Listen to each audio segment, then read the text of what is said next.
Hello, it's me, Seth, with Steak and Potatoes, greeting everybody to episode 27 of Non-Standard Action, Spire for Liberation. Is there a space between A and Spire? I don't know. Oh, I get it.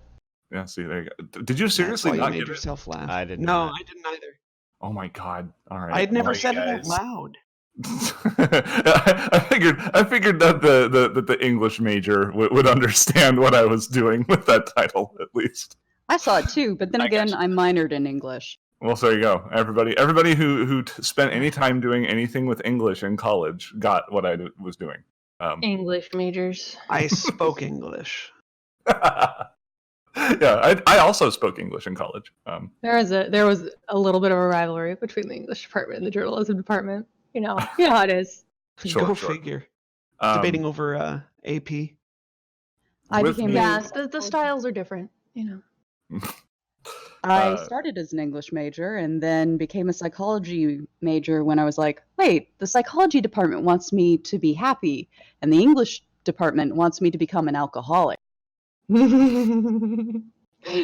You're not wrong. It's like the school is creating clientele for each other, right? Like it's on the one hand they're making psychologists, and on the other hand they're making people who go see psychologists. You know, it's a win-win, except not for the English majors. That's the losing part of the equation pretty easily. Anyway, joining me today, as always, we have Leaf, the half-orc hottie who's got a new body, which I think is the one that we're settling on now. Sure. It's a good one. That is a good one. And she's pale and she's small, and with her friend, it's Mouse. So alone, Rude. all by myself. He's big, he's a lizard, and he stabs people with a knife. It's Ninden. Hello. My voice is a little froggy today. I think the best are based off of crocodiles, not frogs. No, we should yeah, together, let's redraw Ninden as a frog. Oh, God. Frog Yes, Ninden. I'm sorry, Simon. My voice is a little crocodile-y today. Oh, there you go. That's better. I'm And then glad we you're have the happy. Riforian Mystic, who's got the quick fix, Kalen, Good morning. and the goofy boy who happens to be an envoy, Herald. Oh, hello. Yes, frogs in space. Hey, Paizo, if you're listening, I know maybe one of you at some point in the future might be frogs. All right? I'm pretty sure that would give us pretty much every Star Fox race, right? Except for, well, Fox. Rabbits. We wouldn't have Peppy. Oh, Currently, there is nobody in Starfinder who can canonically utter the phrase, do a barrel roll. I'm sure we've uttered that phrase at some point, No, I right? we feel like have. the Yosoki can be any of these. Oh, yeah, that's true. The Yosoki are kind of like, they're like quote-unquote vermin, right? Like, they're not specifically mouse or rat. They are like anything that kind of falls within that realm, right? And yet you don't see anything but it's rat folk. It's pretty much all Moles? rats and some Maybe. mice. Shrews? Yeah, you could be a shrew. Weasels? No. I'm just thinking of other rodents that look like mice and rats to be a smirker. Didn't we I- run into a Yosoki in one of those other APs that looked like a ferret? Yeah. No, that was a oh God, what are they called? Are you talking Ghost about the plays one Brenary? in my Dead Sons. No. Oh, Ghost, I'm so sorry. I can't remember what race your character is. They are an actual like ferret people. What's my race again? What's my race? Oh, is it the one that Gossclaw. There it is, Gossclaw. Yeah, that's the And one. I didn't even look at the screen, Sheriff, I swear to God. That's the one. That's the one in Against the Aeon Throne, right? Yes, what's her Right. name? Yeah, That you the find in weird- the pipes. the- Yeah, spoilers. Huh? What spoilers? You She, don't- we found I somebody. mean, that was a in the while pipes. ago in That was Cosmic. a while Don't- ago. You don't know if people listening though have played or not. I mean, whatever. If you're not caught up on Cosmic Crit, Hey. they meet a god at some point in season 2. And hot, you guys, what are you, 12? Yes. The answer is You said it. Right. I've had half a cup of coffee. My mouth is not working correctly yet. Yeah. So, yeah, no, I get it. Starfinder? Hey, look, I understand. Patrick, I understand the whole. Didn't hear anything. I understand the whole spoiler thing and whatever. Hey, if you play against Aeon Throne, you might run into a ferret. Just letting you know, there could be a ferret somewhere. I'm not going to tell you where it is, but there's a ferret potentially. Honestly, when you get to that point, it's going to be pretty obvious before you. Potential ferret energy. It's like a kinetic energy.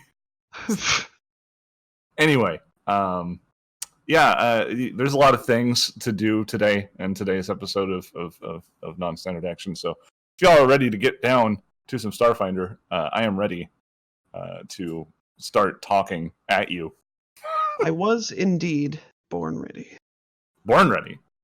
I'm ready. Ready. Now that I've, Ready. embarrassed myself on live Twitch. Yeah. Hey, I do that at least 5 times every episode, so it's okay. The good news is, Nick, you edit the YouTube video, and so you have the power to remove it as this if it from never the time happened. stream. I do. It would never happen. What never happened? It's fiction. Exactly. It's Made made it up. up. All right. Okay. Okie dokie do. Let me go ahead and bring us into the fold where the role play happens, where the words happen, and they matter more for some reason. Last we left off, the group had been invited to join the protectors of Colonel in a ceremony. They were left to their own devices and advised that they would be informed when the ceremony is to start. Now, this is, of course, following a series of successful operations to liberate not only one of the protectors, but one of the vehicles that they use, called a chariot. They've also successfully disrupted enemy communications, and basically the swing of the resistance is it's a positive one. As long as you are a member of the resistance. If you're an ifrit, I imagine that you probably view the situation differently, but we don't really care about them right now, so it's fine. Did we ever care about their opinion? They've definitively become the bad guys. At the beginning of the season, it was sort of like, oh, maybe they're nice, maybe they're misunderstood. I mean, the race isn't evil, just the organization comprised. Just primarily literally of everybody ours. that we've come across. Yeah, I guess has we haven't been. met any nice ifrit, have we? Well, isn't No. it just convenient for you to demonize these people? All right, you're right. I should watch what I say. We need to build a wall around the archipelago. Anyway. We do. Make them Keep pay those for ifrit it. out. They're all- Anyway. This is the best plan. So, yes, during this downtime, at one point, Mouse and Gur were called over to check on the Sundiver, which had been righted in the now reclaimed hangar, just to make sure that everything's okay, and discovered that a ghost from the past, a evil spirit that once resided within Gur's ring of what is it? Face biting? What was it called? Close. Yeah, the ring of Fangs, face. Neck right? biting. Thank you very much. That's true. I don't think he ever bit a face. I don't think he ever went for the face meat. But That's a yes, just a it had little too graphic. it had Kind of been regretting not, it had been cast away inside the reactor, and the spirit released into the systems of the ship once the shielding was damaged from the crash landing.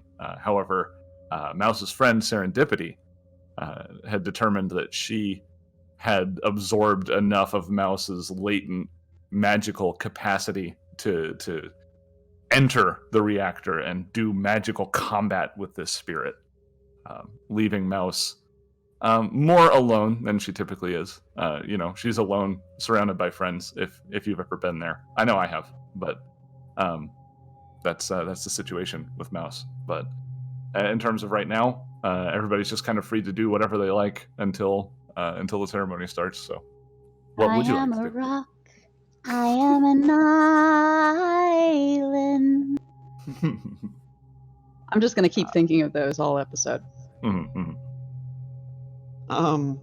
Ninden is looking for Gur and checking in with him and showing him the really cool powered armor that they found in that facility. But he says to Gur, I think this armor's really cool, but it's really, really slow. Like, I don't think I've ever gone this slow in my entire life. Do you think there's any way we could, juice this up a little bit? And yeah, Gerd kind of gives it a once over before he just kind of nods his head and just without really saying much, kind of takes it and starts and Dinden and starts tinkering on it with him, so he can kind of, I'll do it this time, but next time you got to do it yourself, Ninden. Okay, yeah, I'll With all those engineering. I'll watch ranks. closely. Yeah. And actually, this is as good a reason as any, I think, to put ranks into engineering, because Ninden's intelligence went up at level 10.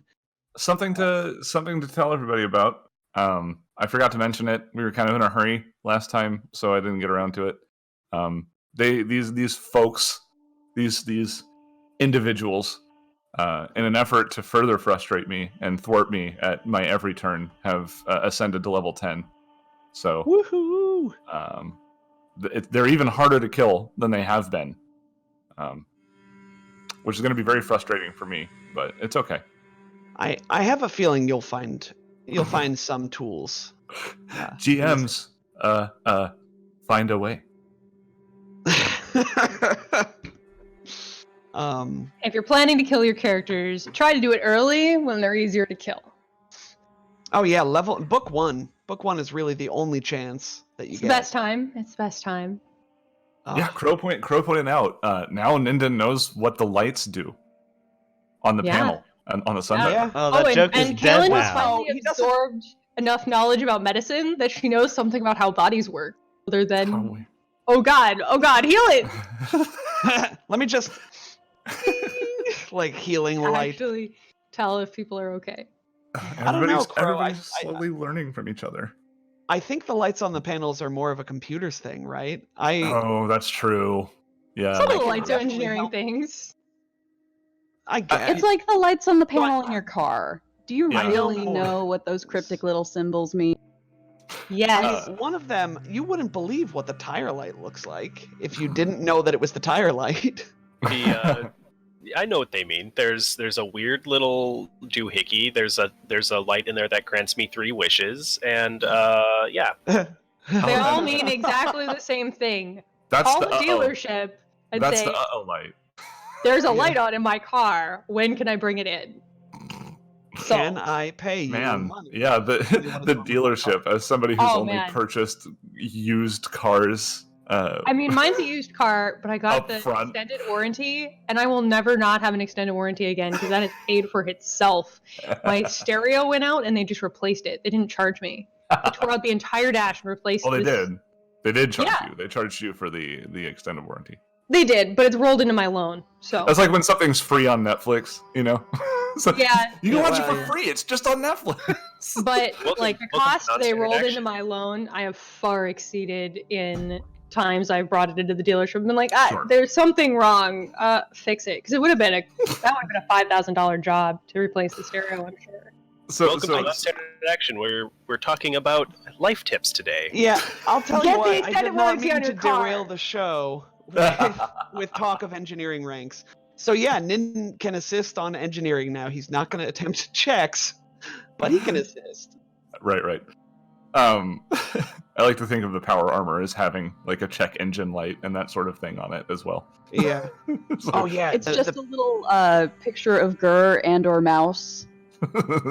Yeah. It's like it just says call, and then it flashes an icon underneath, but with both of their faces. Like call Yeah. one of them. Like Would you like to call? It You comes need up their on the help HUD. right now. Like, yeah, you can the either AI pick in the Mouse suit comes or up. Yeah.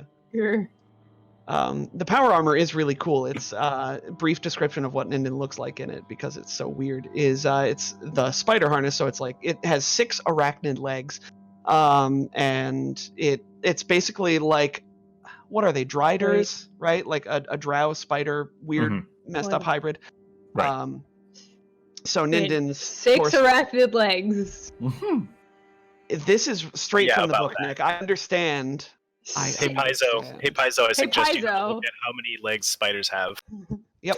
So Guys. we can make it 8 legs. We could make it 8 legs. But how many legs do a Drider have? I think a Drider does have 6, and then they have arms. I'm pretty sure that a Drider do have 6 legs. Yeah, they're not. They're weirdo spiders. Yeah. But so that's Okay. Ninden. He's large. So and in charge.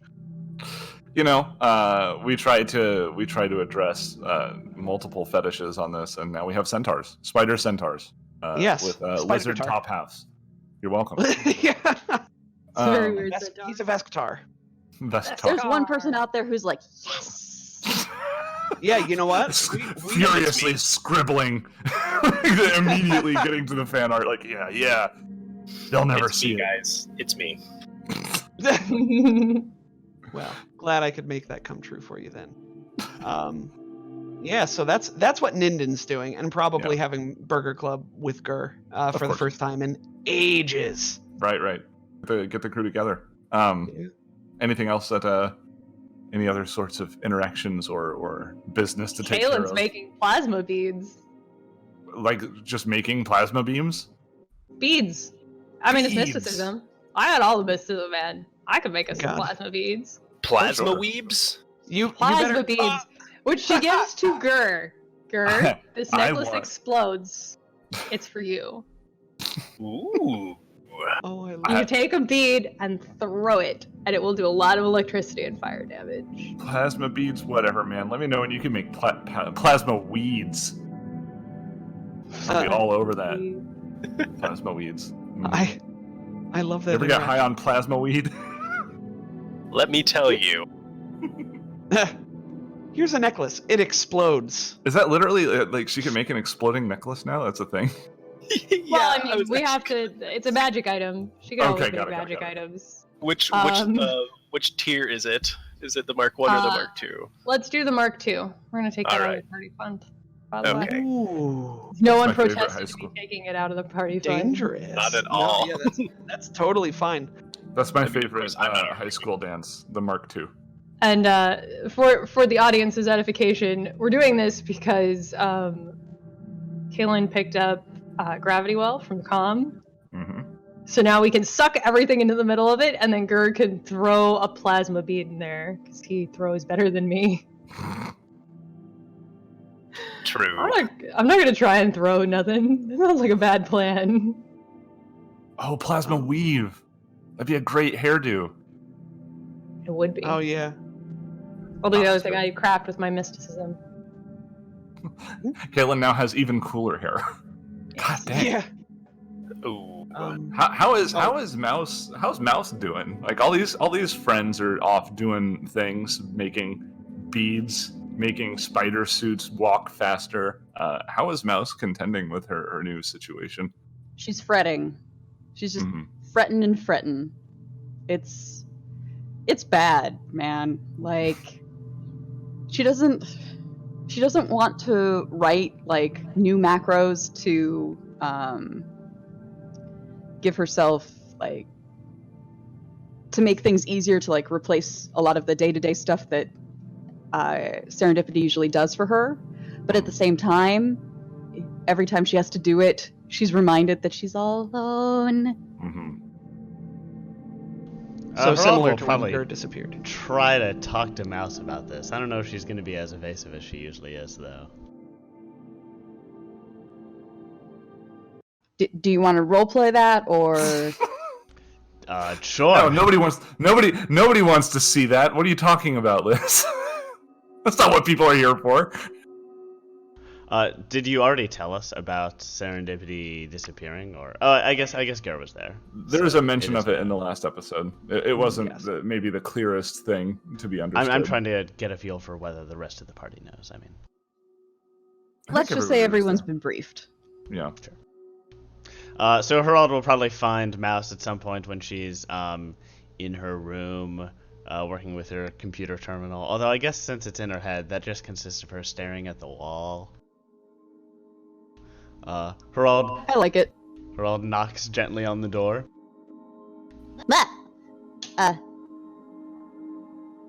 Oh, Mouse was about to go, serendipity, let him in, but then she has to, like, actually do the gesture to open the door. It's so inconvenient.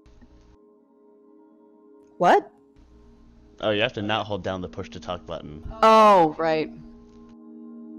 Or else you'll hear me twice. And I like my voice, but not twice.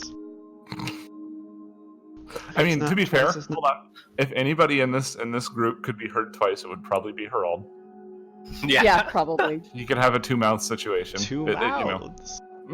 The possibility. The possibilities. He can be his own barbershop quartet, you know? Oh, just no! more mouth. I Stop love giving it. him ideas. But can he have 4 throats and 4 sets of lungs Yes, to, and yes. to support that? Yeah. Okay, well, I'm on board.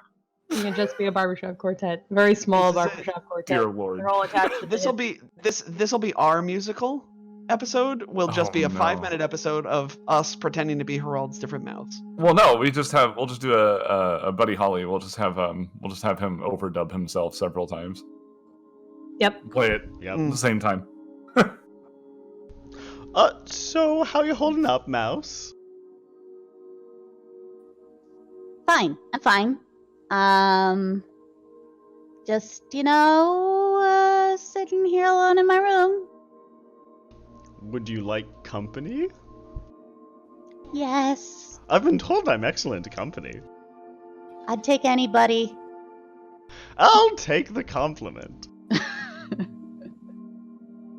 Herald will turn his butt into a chair and sit on it, across the room from Mouse.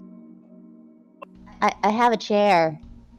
You could use it. Oh, I didn't want to impose. But okay, sure.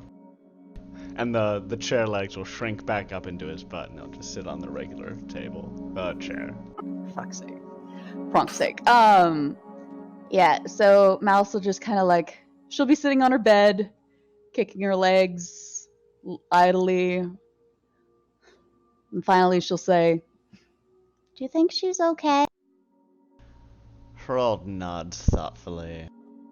I think that Serendipity is smart enough to have made the right call. And if she said that there was a 90% chance of her being okay, that seems pretty good. was it a 90% chance? I think it was a little higher than that. 95. It was a 95% chance. Oh, well, yeah. Oh, that's pretty good chances. I mean, no one ever rolls... you just have to roll above a 1 on a d20. Yeah, I was gonna say, there's a 1 in 20 chance of failure. Well, is there anything you can do to help? No. That's the worst thing. I don't get updates. I haven't heard from her. I don't even know what I would do to try and, watch. I just gotta sit here and wait and hope that she's okay.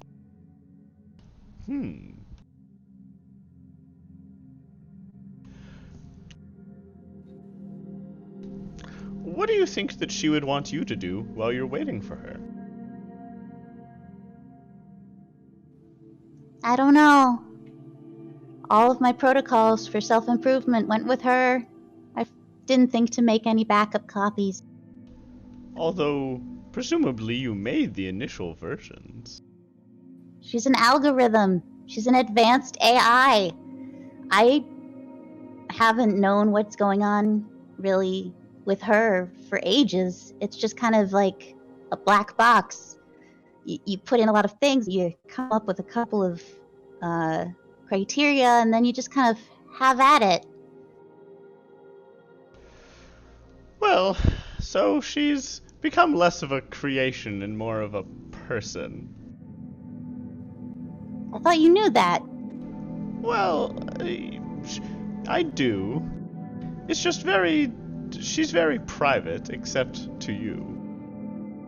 We talk all the time. I mean, sometimes you guys hear it, but no, we're always talking to each other, and just sort of, she's got a really good sense of humor when she isn't being a sass pants. Serendipity, I believe was her name in chat. Yeah, that was a pretty accurate description. Well, Mouse, I don't know what I can offer you here. It's, I think that she's probably going to be okay because I trust her own assessment of her abilities, and I think you do too. But if you're just feeling a little bit alone, we'd be happy to hang out with you. I think some of us have a good sense of humor. Yeah, Kaylin's pretty funny.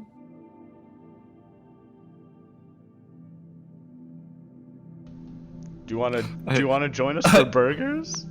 I like to imagine that, at that point, like Harald's just kind of like not too subtly gesturing at himself. Yeah, When exactly. she says that, when Kaylin, she's like, Kaylin's funny, and Harald's like, Do you wanna join the rest of us? I think we're eating burgers. I know it's an atypical food selection for our crew, but I guess I could do a burger. yeah, burgers. And Harald will escort her out of the room to stop sulking. Mouse hops down from her bunk and follows him out of the room. one arm looping around her several times. Ah, That's a no, weird no, noodle no arm. touch, no touch. Unloops.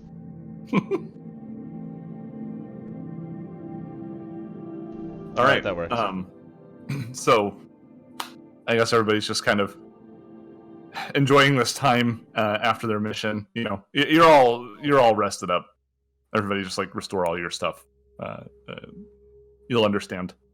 But eventually, you an Asen trooper of some sort of gopher individual shows up and advises you all that the ceremony is scheduled to start before too long, and you can follow him to the auditorium if you would like.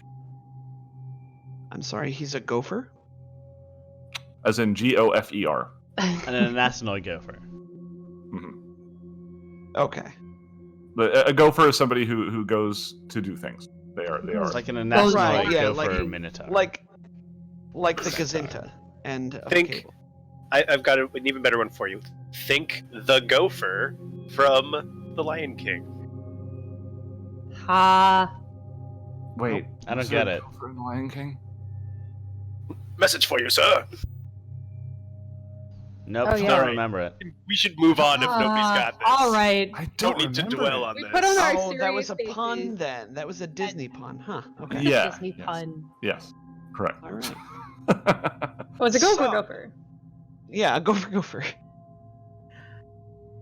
We put on our serious faces and we Mm. go to the auditorium, I suppose. We follow Is the everybody horde gonna- of people.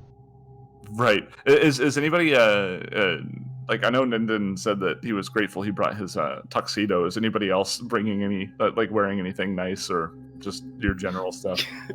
I'm not even asking you, Harald. Yes, I checks suppose it. Kaylin has a nice outfit too. Right. And Gert? Is Gert checks his old quarters, finds his old suit that doesn't fit anymore, and just kind of sighs mentally. oh, It's like it'd be like a belly exposing shirt a little bit. And like, You could use your engineering to modify it. I don't Can think you we're do gonna that with I clothes? don't think we're gonna do that just for flavor, just because I'm sure he's got something to wear that the Anasan are providing for him.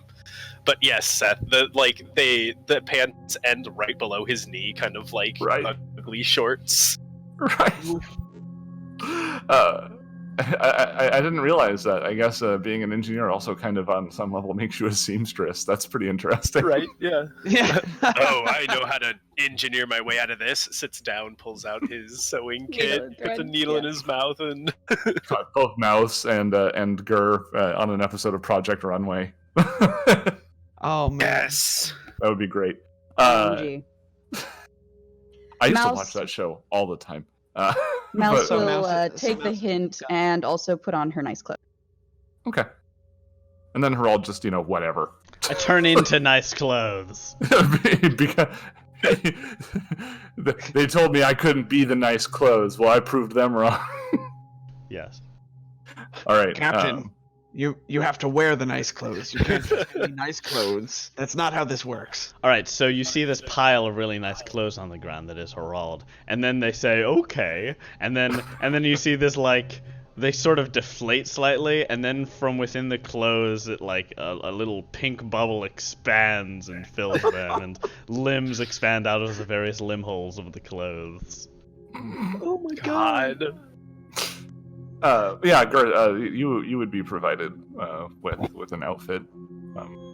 They have a kind of a traditional thing, Right. and it almost looks the way I imagine it is it's like somewhere between like a Sikh and like a naval outfit.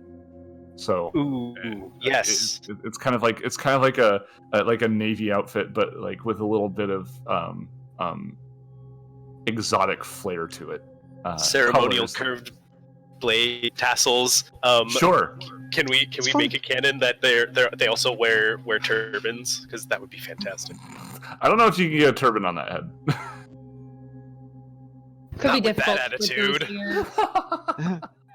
ears. There is a hat. There is a hat. We'll say that you are provided with a unique hat.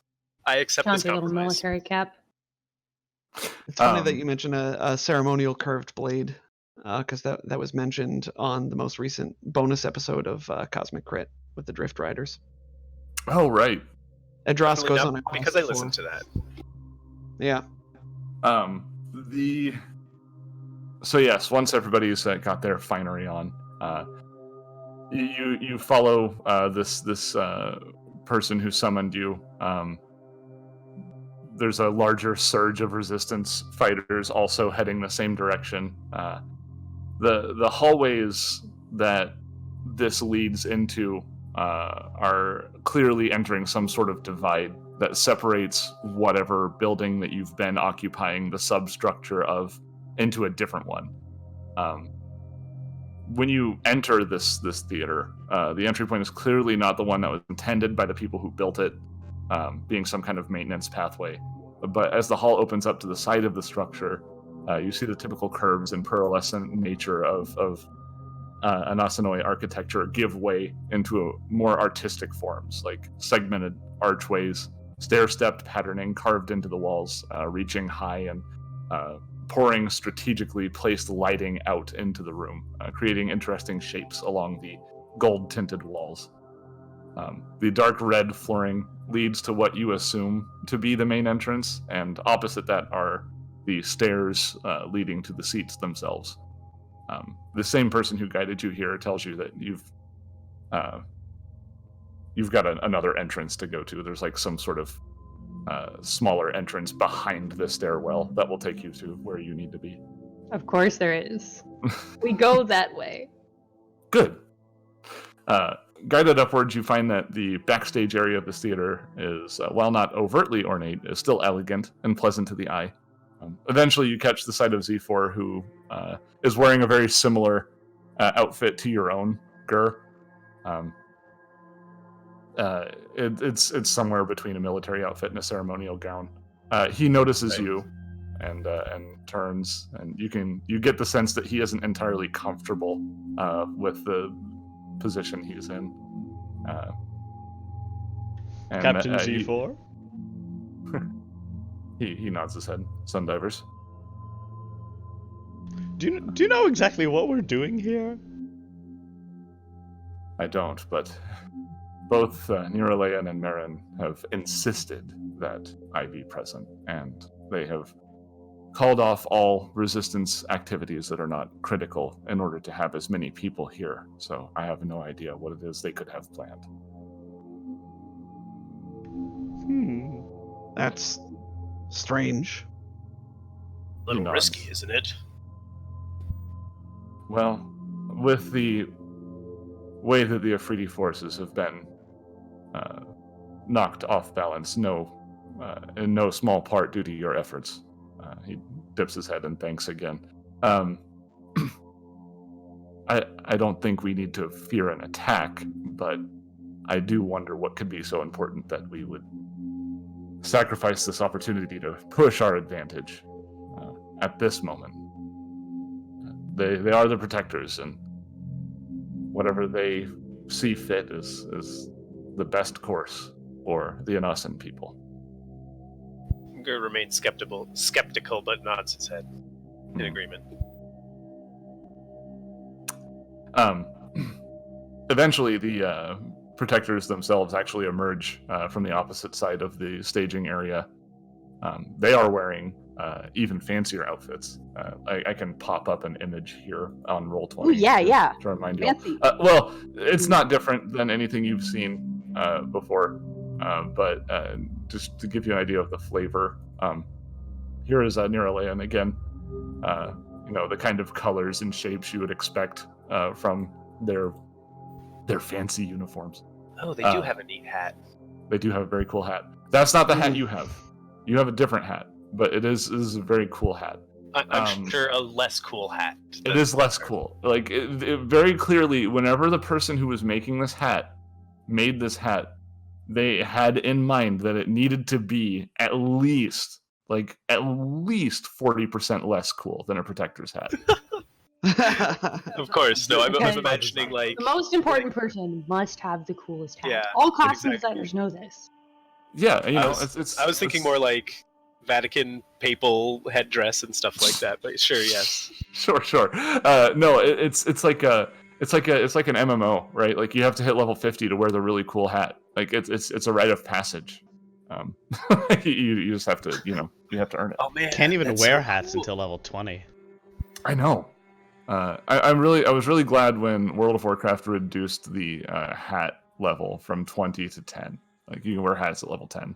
I know a lot of people got Kids really these mad days about don't know how spoiled they are getting hats at 10. In my day, you had to wait till 20, and you were grateful. But yes, Marin herself actually looks much better than she did the last time you saw her. Good and healed up, probably through magical means. And Tell me, they both... tell me why I thought you meant like she was wearing high heels. I don't know, because they're digit grades, so they walk on their toes already. So, like, a high heel would just be like, I don't know, is that like All is that healed like up. Do they have orthopedic high heels? Is that a thing? Is that the right thing? Well, Orthotic. Orthotic, right? Orthodontic? I don't know. No, that's teeth. That is yeah. God, why are all these Opposite words end of so? the body. Yeah, these orthodontic high heels. Anyway.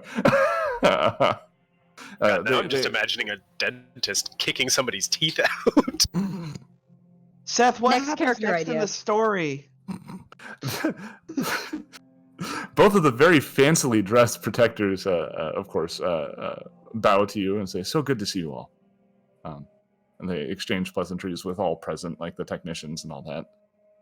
Thank you for joining us for this ceremony. We felt it was important that you be here. Our pleasure. Are you gonna tell us what it's about, or are we keeping that a secret still? Niralayan leans forward and peeks out from behind the curtain to see if people are gathered, and she just kind of leans back and, with her strange double vertical mouths, does something that you've come to recognize as a smile, and she says, "You'll see." Keeping it a secret. Alright, fine. That's a fair cop. But eventually, somebody comes up and whispers that all that are going to be in attendance have arrived, and she just kind of nods at them and then looks at the group and gestures out to the stage. Saying, we're all going indicating out. that you all should go ahead and go first, and they will join you. All right, game faces, everyone. Rob strides on stage to a thunderous applause. He likes to think. In his head. When you do step on stage, you find that there are some seats arranged on either side of the stage. There's a lectern to the right, and in the middle there is a raised structure like a dais. On the dais is an ornate container like a reliquary, and beside this is a collection of gems and jewels, along with some artifacts. You think that this might have been what was recovered by the specialists that went to the temple while you were all doing your missions earlier. Z4, who's joined you all on the seats on the left side of the stage, takes a moment looking at the reliquary. You get the impression from him that he understands that the reliquary being here means something, but he doesn't say anything about it. He just kind of takes to his seat. There's some murmuring out in the crowd. There's no applause, but eventually, once they recognize that it's the sun divers that have come out on the stage, a lot of them stand and offer a salute until everybody is seated.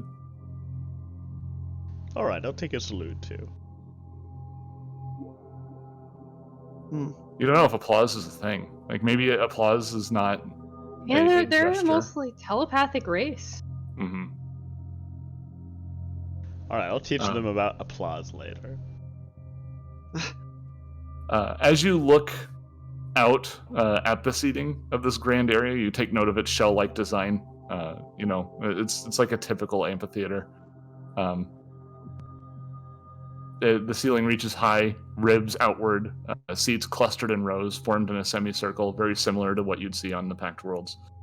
The theater is far from full, maybe only a quarter of the seats possessing occupants, giving you a better idea of the size of the forces that have been worked with in terms of this resistance.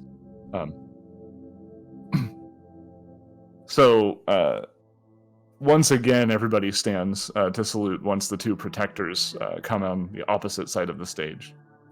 Marin standing behind Niralehan, and Niralehan taking to the lectern. You notice that both of them have a small silvery sphere, no larger than 6 inches across, hovering behind their shoulders, which you recognize as their chariot, of course. So compact. Imagine a car you could take to work with you, but to your desk. That'd be neat. Like in the Jetsons, where it turns Yeah. into like a briefcase. Briefcase, absolutely, yeah. But then that briefcase just hovers behind your shoulder. The technology. So everybody takes a seat again, and gripping either side of the lectern, Niralehan looks over these troops that have assembled, and she raises her hands as if to cover everyone with an invisible ray of light, saying, "Blessings of Wraithu upon each of you, defenders of Kalanal. In our greatest time of need, you rose to keep that which is so dear to us. Without you, our home would have been lost to the Ifriti conquerors. Though we know little of the challenges we have faced before, the very challenges that led us here to the heart of Mataris, this will be the greatest challenge of our time, our new history. As we rise victorious from the coming battle, each of you will be remembered as heroes who didn't allow the great city of Kalanal to fall, as heroes who paved the way to a future with new allies for generations to come." And when she says that, she gestures towards the sun divers, again offering the equivalent of a smile on her strange visage as she looks over at the lot of you before turning her attention back over to the resistance. We reached out to the Pact Worlds, and they have sent this capable crew to help us. Though one has arrived through rather unconventional means, she says. Gur, you know she's referring to you. With their aid, we have secured a path to victory. That you welcomed them so readily enabled their success. And through their success, we have a bridge to a future free from isolation, free from tyrannical rule. Please join me in thanks. She bows towards you, and Marin and Zephyr also dip their heads in your direction. The Anasans actually vocalize their support now. Not content to just salute you again. You hear a couple of cheers, maybe some chants break out in Anasan, which I don't think anybody really speaks. Maybe not even Gur, because telepathy is just kind of the norm here, where you don't need to speak a language necessarily. You just kind of know minds. We did just gain a rank in culture. Those of us who take culture. Yeah, if they let her all learn the language, he's definitely done so by now. Oh, I mean, you pick up conversational, right? Like they're dipping into words that you haven't quite got a grip on yet. Sure. Like I understand. Language? Yeah, they do. Mark? They do, of course. They got mouths, and sometimes telepathy is not always available in every situation. But and they also have to write stuff down. That's a thing. They don't have they have telepathy, not limited telepathy. Theirs isn't language dependent. That's what I said. Yes. So, yeah, I mean, like mechanically, I understand. Like, you gain a rank in culture and you just learn a language.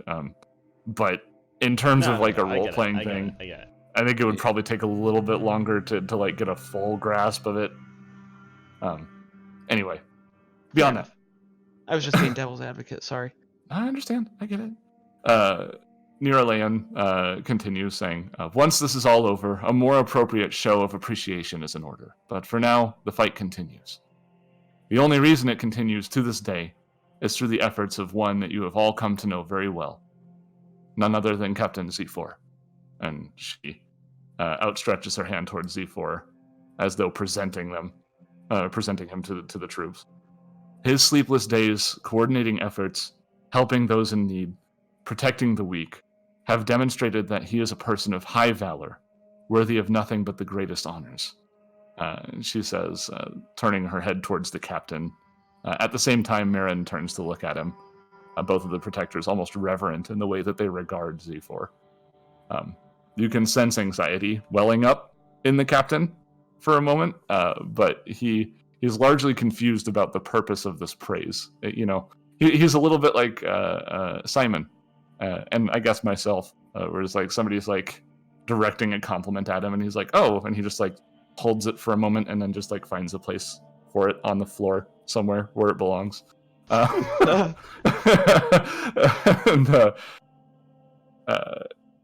Niralayan continues saying, "That is why Marin and myself have decided to elevate him into the Protectorate." Wow.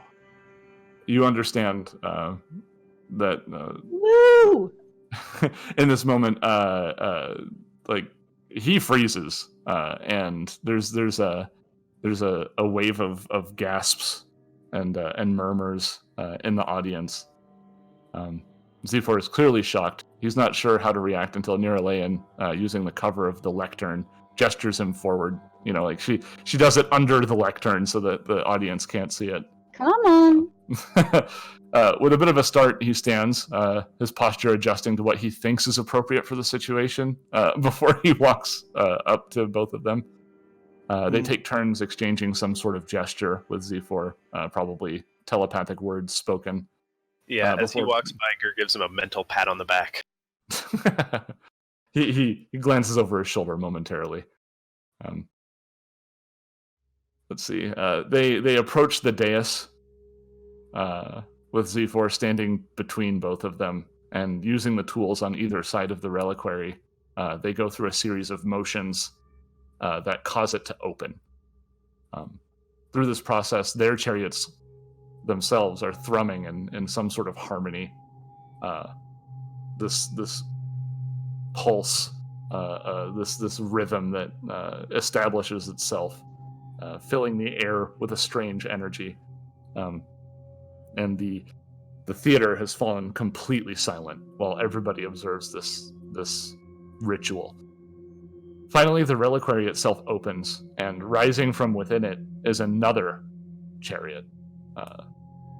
It begins to grow in size until it appears to be 10 feet in diameter, hovering just above the dais in the center of the stage. And both Niralayan and Marin turn, flanking the spear on either side, and they take a knee before Marin herself speaks, saying, "Protector Z4, please commune with your chariot." All present rise to their feet and watch. They don't salute, they're just standing. You all can do whatever you feel is appropriate. But if we were sitting before, Minden Mouse stands up. like looks around Follows and their hops to her lead. feet. Oh yeah, that's good. That's good. We hop to our feet. it's like, oh yeah, it's stand time. Minden offers Mouse a shoulder up if she would like to see better. She scampers up. Pew aerobics for all the Episcopalians out there. Yeah, roll aerobics. No, anyway. Pew aerobics, exactly, Nick. I don't know. I don't know what pew aerobics is. You'll have to tell me later. It's an Episcopalianism because we You're we down, stand, you're up. say- You're down, you're up. You're down, you're up. Oh, it's yeah. like getting you squats in. stand, you kneel. You stand, you kneel. You stand, you kneel. It's It's how you keep people awake in church. Yeah, pew it's It's true. It's a good strategy. CrossFit, church fit. Yeah, you stand to sing, you kneel to pray. You sit to No, listen. it's just CrossFit. It's just CrossFit. Just CrossFit. Just a The only giant church I need is the gym. That's the temple I worship at. Anyway.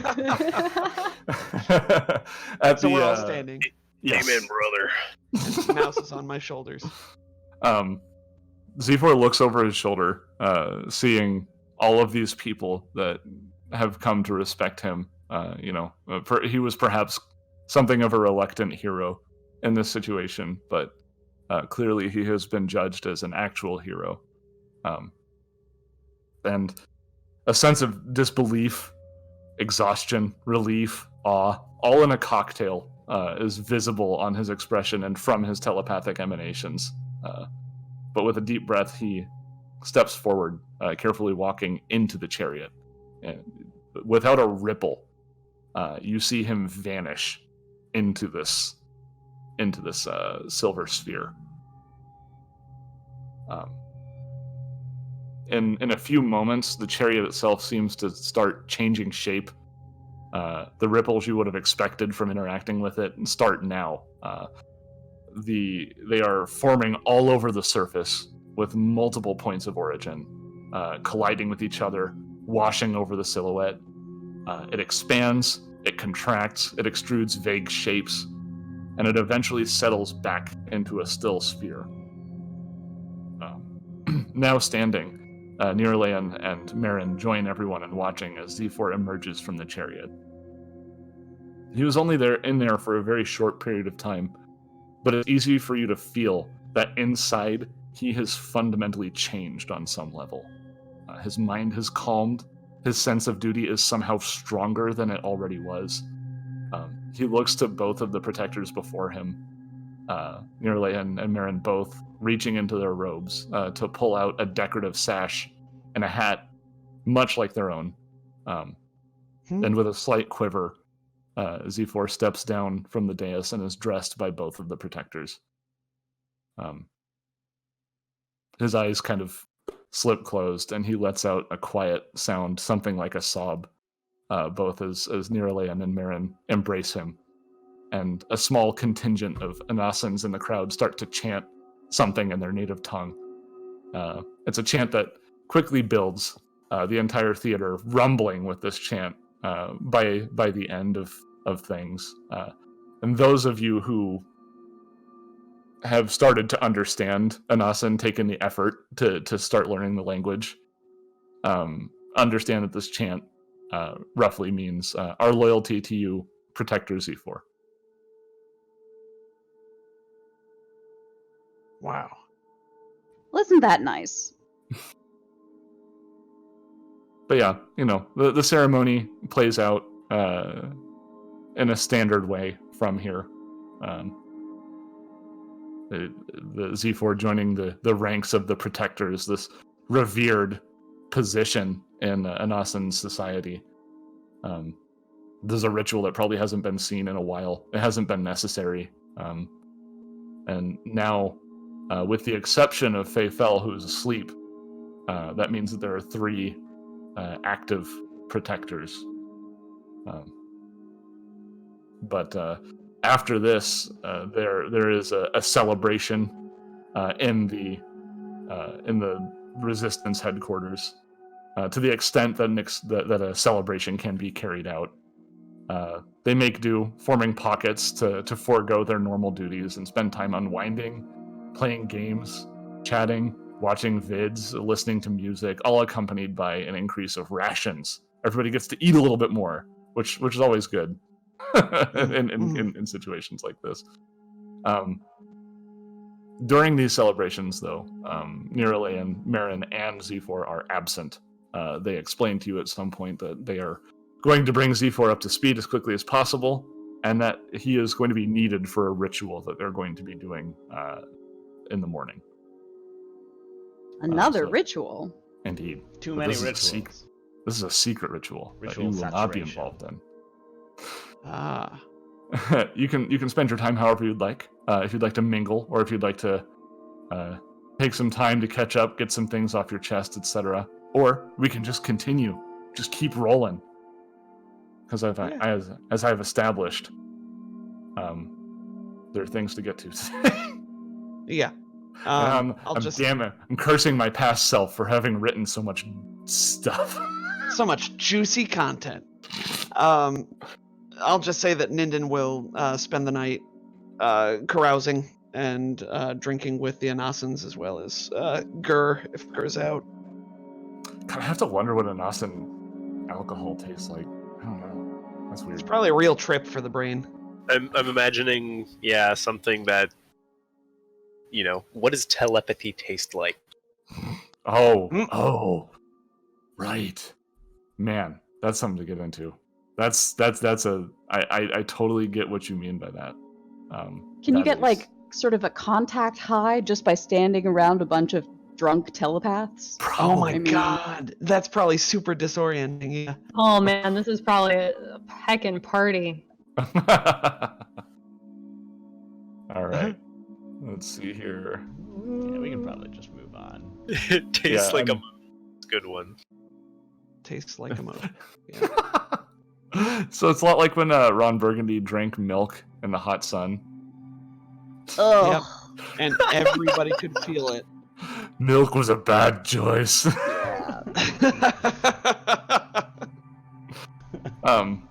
But yeah, when the next day arrives, everything is back to business as it was before. Everyone is readily slipped back into their roles.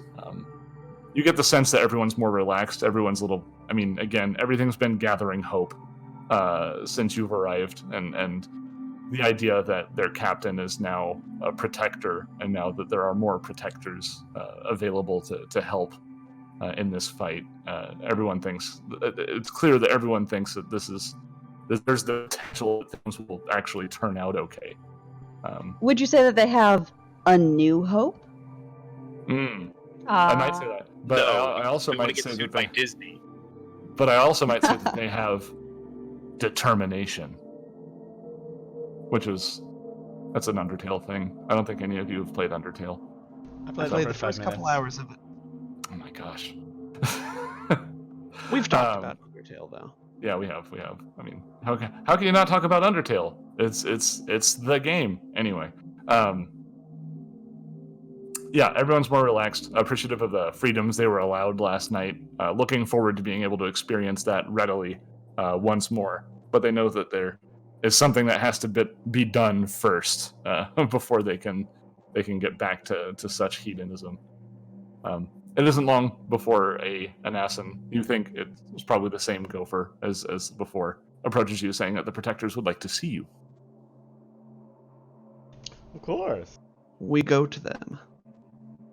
All right. You are guided to a sector down a series of hallways, past guards wearing what appear to be a more elite form of the standard armor you've been seeing. Their minds regard you cautiously, with a touch of suspicion, though they let you pass without moving from their spot. Eventually, you reach a room with a cooler feel to the lighting, less coral, more of a dark blue, soft lights spaced out more widely to make it easier on the eyes. There are beds here larger than the pragmatic arrangements of the bunks in the common area, with drapery and personal effects surrounding them. Turning to see you enter are Nirale and Marin and Z4, who are standing all beside a bed. Sitting up on the edge of the bed is another Anasan, one that you haven't seen yet.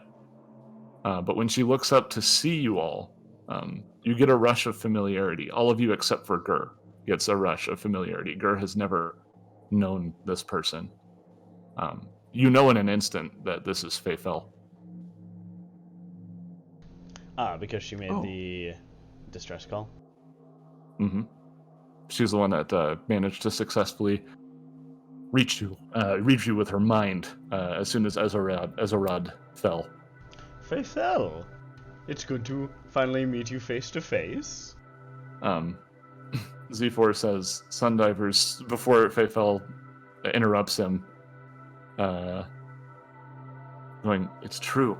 It was true. And she raises to her feet. She's quickly grasped by her comrades, but it's very clear that she insists on approaching all of you. Already there are tears on her face. She is hobbled over to you. She says, "You came to help. It wasn't for naught." No, we're here. And I think things are gonna be okay. This whole rebellion thing has worked pretty well. Or rebellion resistance, that's it. It's more of a resistance situation. Yeah. You can literally feel her exhaustion, as well as her happiness. You sense greatly that she would love to embrace each and every one of you. Yeah, Harald does hugs. Yeah. Mouse doesn't really do hugs. Harald's a huggy boy. He grows extra arms. Ninden gives her a big hug. Yeah, Gur, there's some sort of connection here that you missed at some point. You understand that she's a protector, but you don't understand why she seems to have such an attachment to the rest of your crew. Oh, I guess I can notice Gur looking confused and explain. She was the one who called us here. As soon as we shut down Ezorad, she alerted us and the burning archipelago as to the plight of the Anasanoi. So she's the reason you're here then? Yes, we didn't even know you were here. Niralean nods at you, Gur, and says, despite the psionic inverter that is currently inhibiting our ability to communicate beyond a certain range, Fayfel summoned a great strength within herself, out of sheer desperation, in order to reach out to our friends that do not know we are here at the Pact Worlds, and she managed to get a hold of this very crew. The effort, however, put her into a deep slumber. She is not known for being the wisest amongst us. Fayfel doesn't really care about the jab, clearly, because it worked. So yeah, I feel like she saved your asses. Nirale nods her head and says, "It's true, she did." You can tell she's actually quite thankful. She doesn't think that she had the strength to do that. Clearly, it was only Fayfel, and if it wasn't for her, none of this would have happened. So, a great debt of gratitude is here. Something that's kind of becoming a running theme during your stay here on Colonal. Go figure.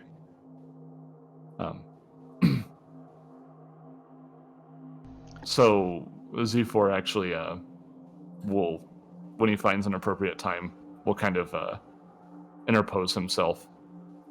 Probably speaking more directly to Herald, because Fayfell is still not done like fawning over you and just like individually going to each member of the Sundivers and like asking them like, you know, how they're doing, thank you for coming, like just wanting to know these people that have come to save her kind. But Z4, you can tell like his mind is like a spear, Herald, as he addresses you. Like you've come to know that he is very much all about business and all about taking care of what needs to be taken care of. He has less room in his mind and heart for the mushy stuff. Yeah, this is in character. He says to you specifically, we wanted to call you here to meet Fayfell, to let you know that we have brought her back from her deep sleep. Also to let you know that with half of the Protectorate restored, we're ready to plan an attack against the Ifrit. Yes, I believe you mentioned that there's something that is possible with 4 protectors that is not possible with fewer. He nods, looking back over at Fayfell, and you can tell there's some concern there that she'll be okay. But he looks back at you and says, "Indeed, if there are 4 protectors, we can utilize our chariots to form an accord, which is a vessel of great power, which will definitely help us in the push to return the city to our people." Will Fayfell be ready in time? That is what she insists. Well, an accord has been formed before, and I recall it not being enough. I hope there's more to the plan. When the attack first was launched on Colonal, we weren't ready for it. We didn't have soldiers. We didn't have a need for soldiers. We don't normally have armed people patrolling anywhere in the city of Colonal. It was only up to the protectors, and with the Spire damaged as it was, they were not up to the task of repelling the entire opposition force. Now that we understand what we're dealing with, now that we have soldiers, now that we have friends, and he nods at this group, we know that we can bring a more effective fight. Alright, so what's the attack plan? I'm not sure if our ship is ready to engage in space combat yet, but we still need to take the Spire, right? He smirks, both mentally and physically. Wrap your head around that. Done. Well, good for him. I bet he Both feels physically and mentally, I have wrapped my head around it. Your move. Do you start making out with him? Like what? Yeah, absolutely, yeah. No, he doesn't have a tongue. What were we talking about? The Spire, we go there. Right. Yeah, you go. You stop talking to him. You go to the Spire. No. In the middle of the conversation. Earl he does can this sleep. weird thing where he wraps the guy's face with his face, and then we go. So he explains the general idea that the protectors are going to use their status to rally the people of Colonal into revolt. At the same time, he plans to have his strike teams carry out strategic attacks on various opposition strongholds, and with their attention diverted, and with the protectors carrying out their own assault, it should provide an opportune moment for another strike team to use the mag rail to carry out an attack directly on the Spire.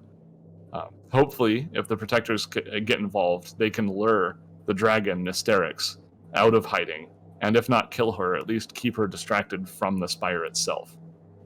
If the Spire can be reclaimed and the psionic inverter disabled or destroyed, the people of Colonal will be at full strength once more. Not just the protectors, but just in general, all of their stuff will start working better.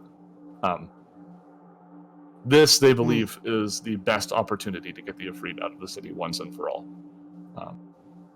He says if you're up for the task, this last thing that he's going to ask you to do,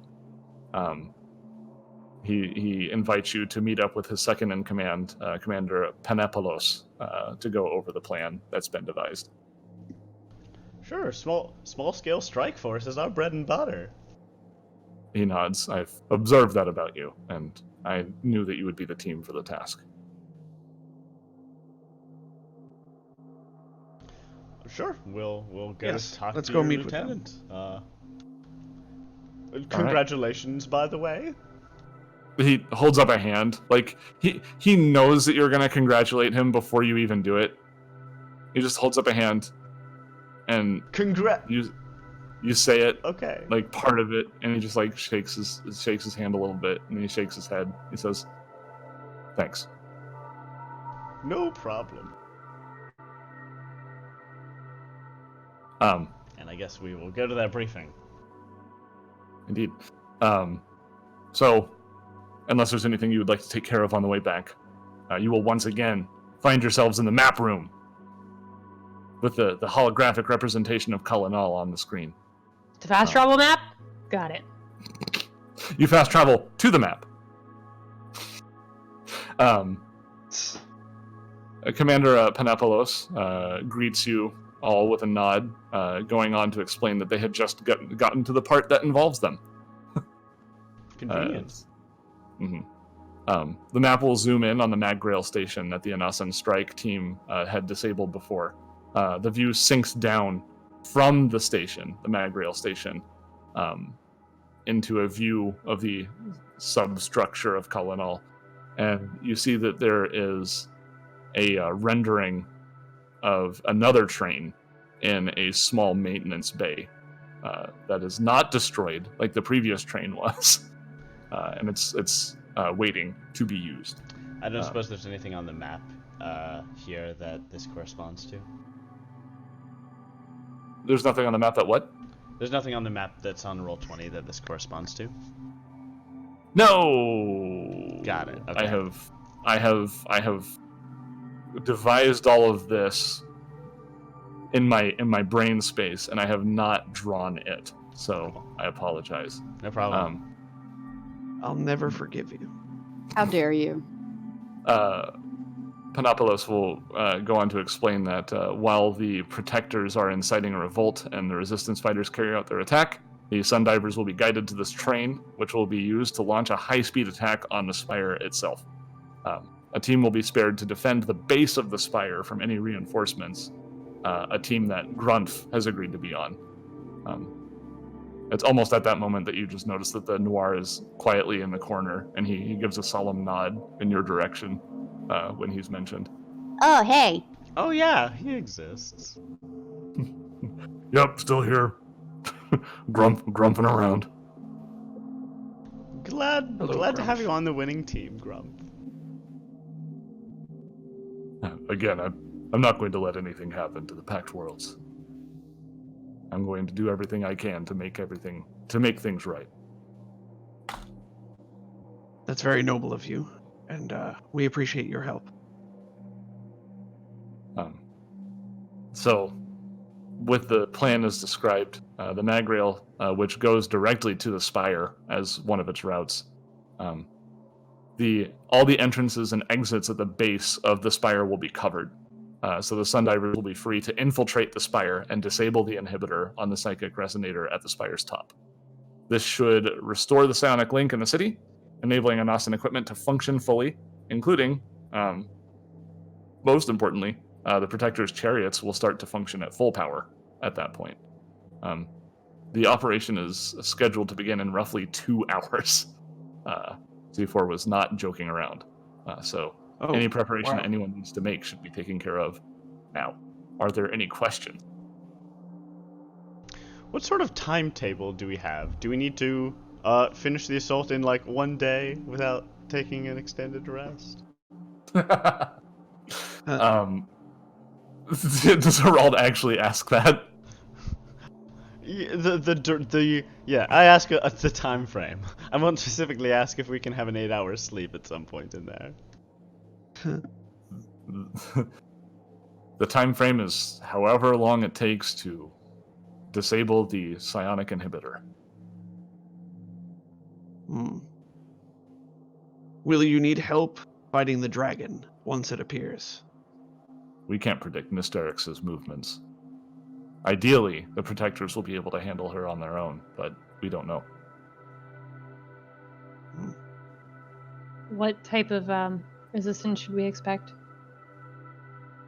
Do we know anything about the forces gathered at the Spire?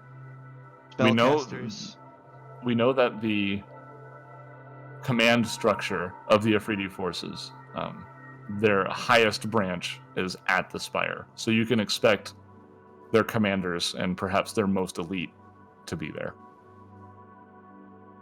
Perhaps this General Kime, who we've been hearing about.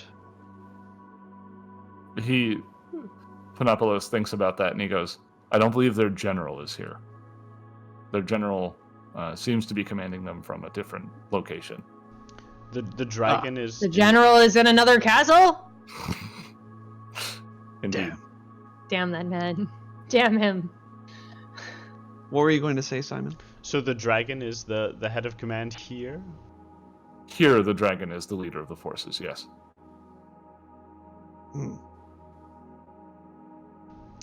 I don't suppose you can, give us a floor plan of the Spire, since it was your building. He nods. Yeah, we have a map. We'll provide you with the map. However, I will say the Spire itself is damaged, and we don't know to what extent that's affecting the layout of the building. It was designed in such a way that it can withstand this kind of punishment, but the layout will shift a little bit depending. Huh. Interesting. Whatever you can give us, I'm sure, would be very helpful. He nods.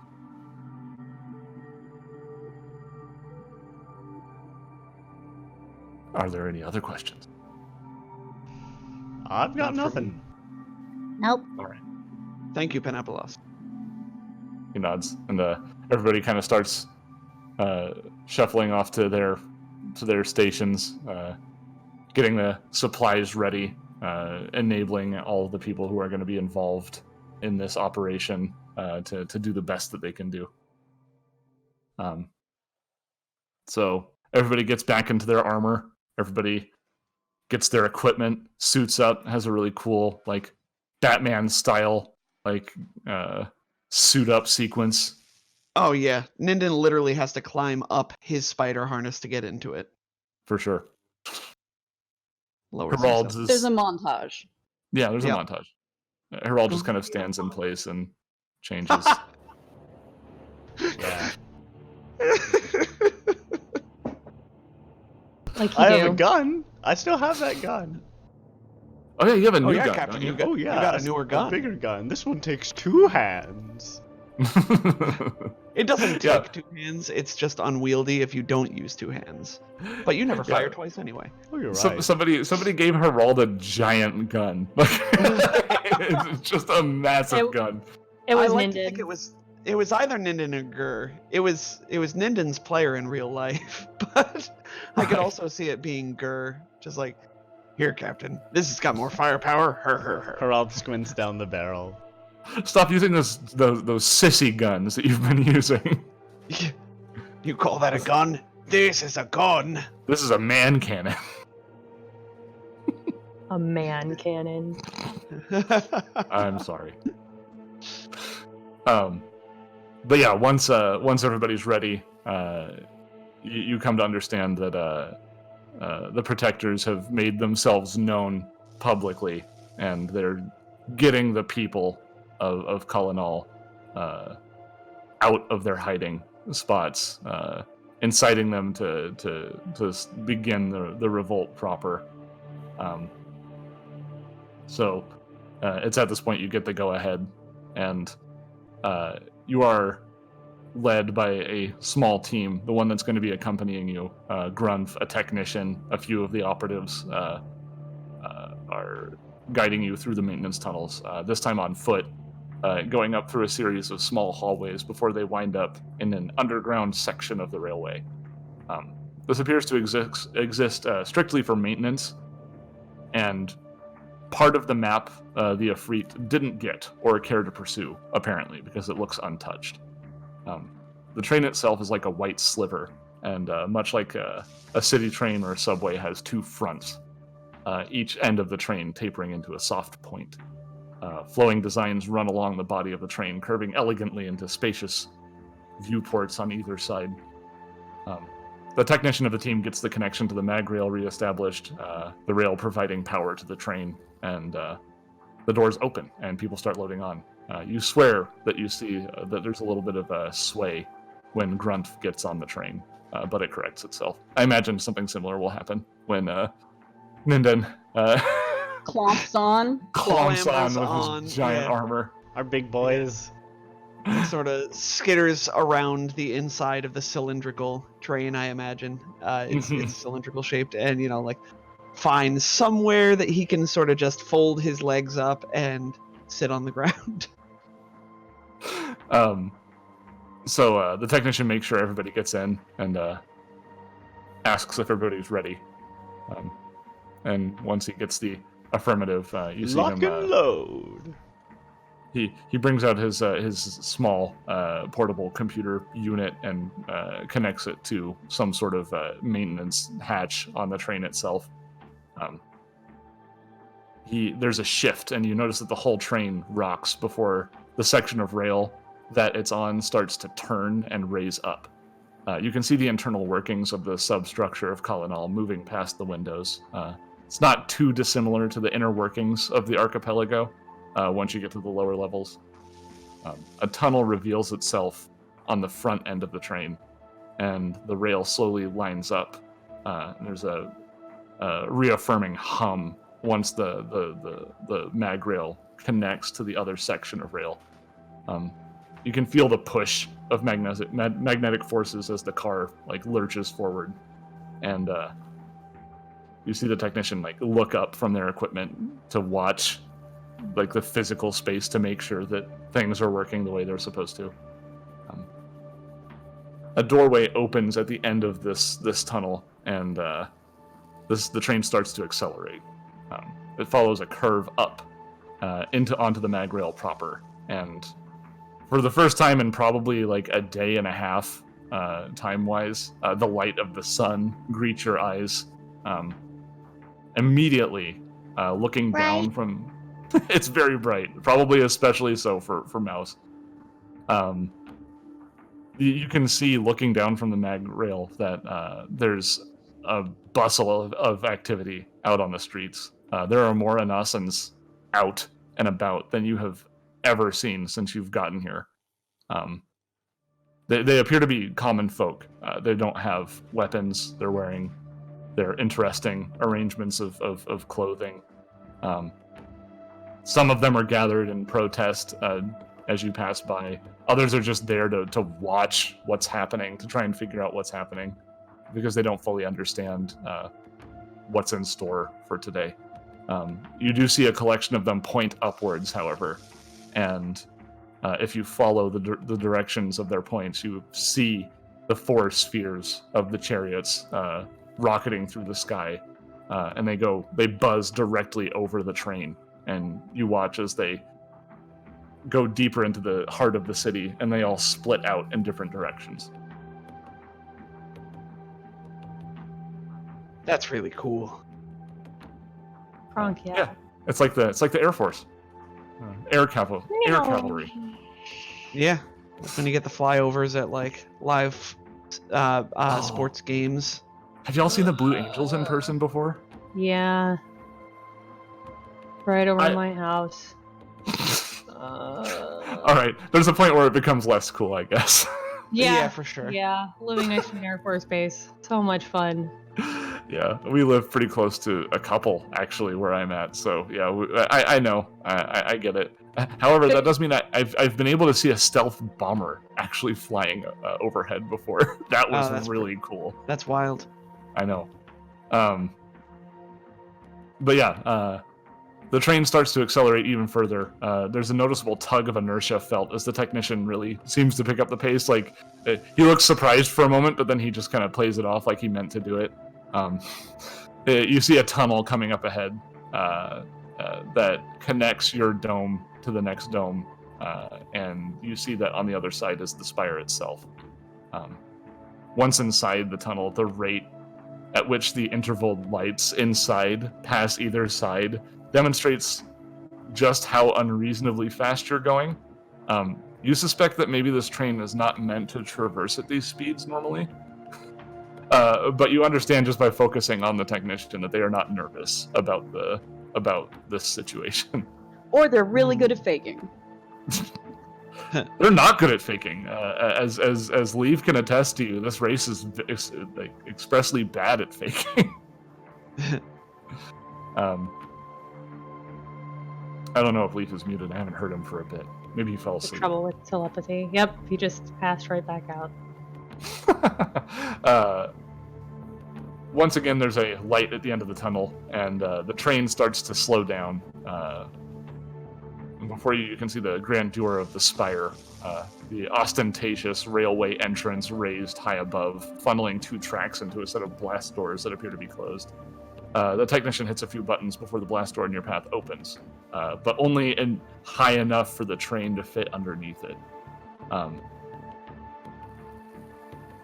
As the train gets closer and closer to the entrance, it starts to slow down, and the tech will turn to you and explain, "As we planned, I'll stop with the train halfway lodged inside. We'll form a bottleneck and head them off that way, letting you do what you need to do." Sounds like a plan.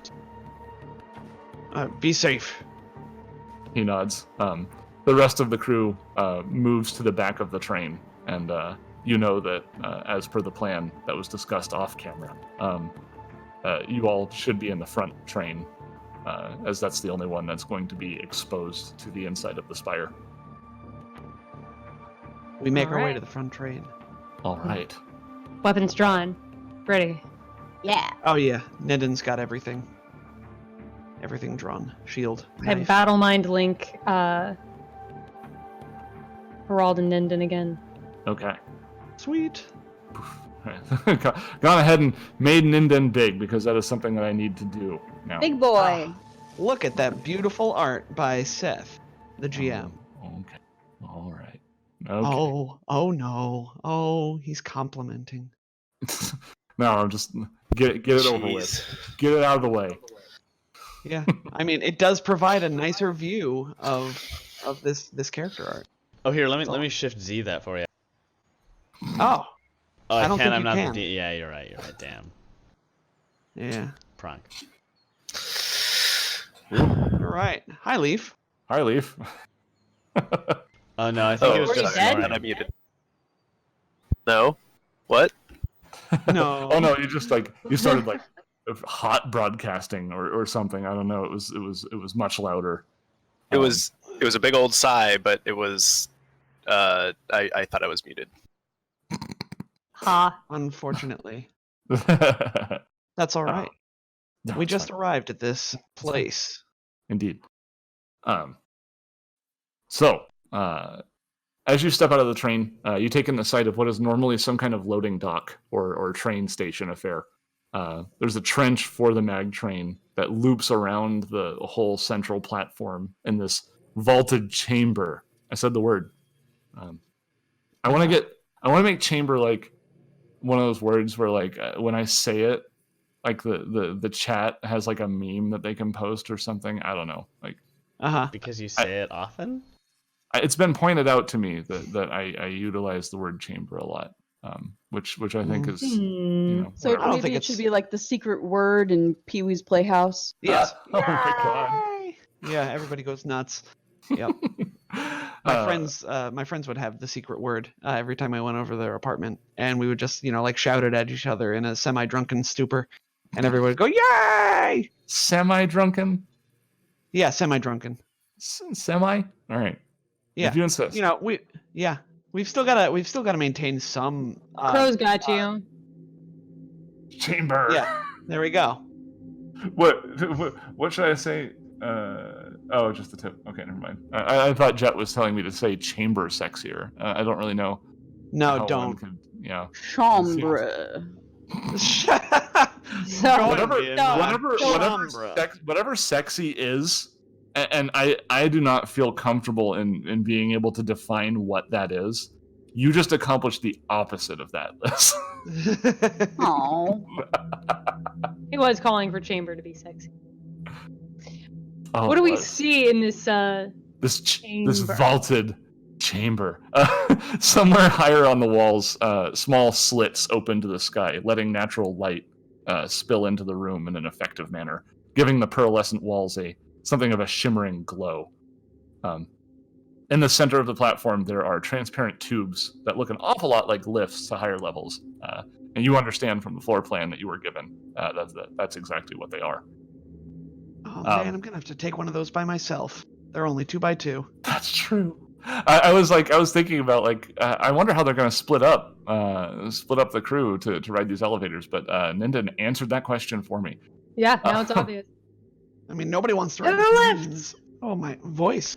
Herald has compression. We'll be okay. Have some coffee or something. Take a drink. Yeah, Sarah's coming back with coffee. Oh God. Now I sound like I smoke Drink. 3 packs a day, kids. This could happen to you.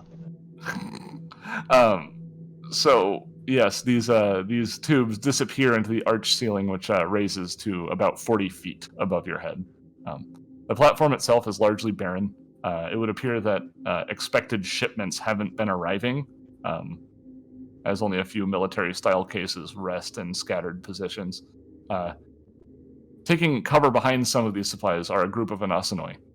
One of them is peering out from behind their cover and watching in your direction. Herald waves. Oh, hi. They look amongst each other like, oh, uh-oh. Oh, great, aliens. And were we told that there would be people inside of this building? No. Got it. Oh. From what you understand, this is entirely under ifriti control. All right. I will gesture Gur up to stand next to me to lend me some authority and make our way over there with our hands up. Don't worry, we're not with the guys upstairs. They might be Vichy. But We're might be. We're working with the rest of your people to free. Are they who they say they are? Yeah, I'll do a sense motive. Okay. You know, Gur, right away that these are indeed other Anasanoi. And when he sees you specifically, you can tell he's regarding you with the leader of the group.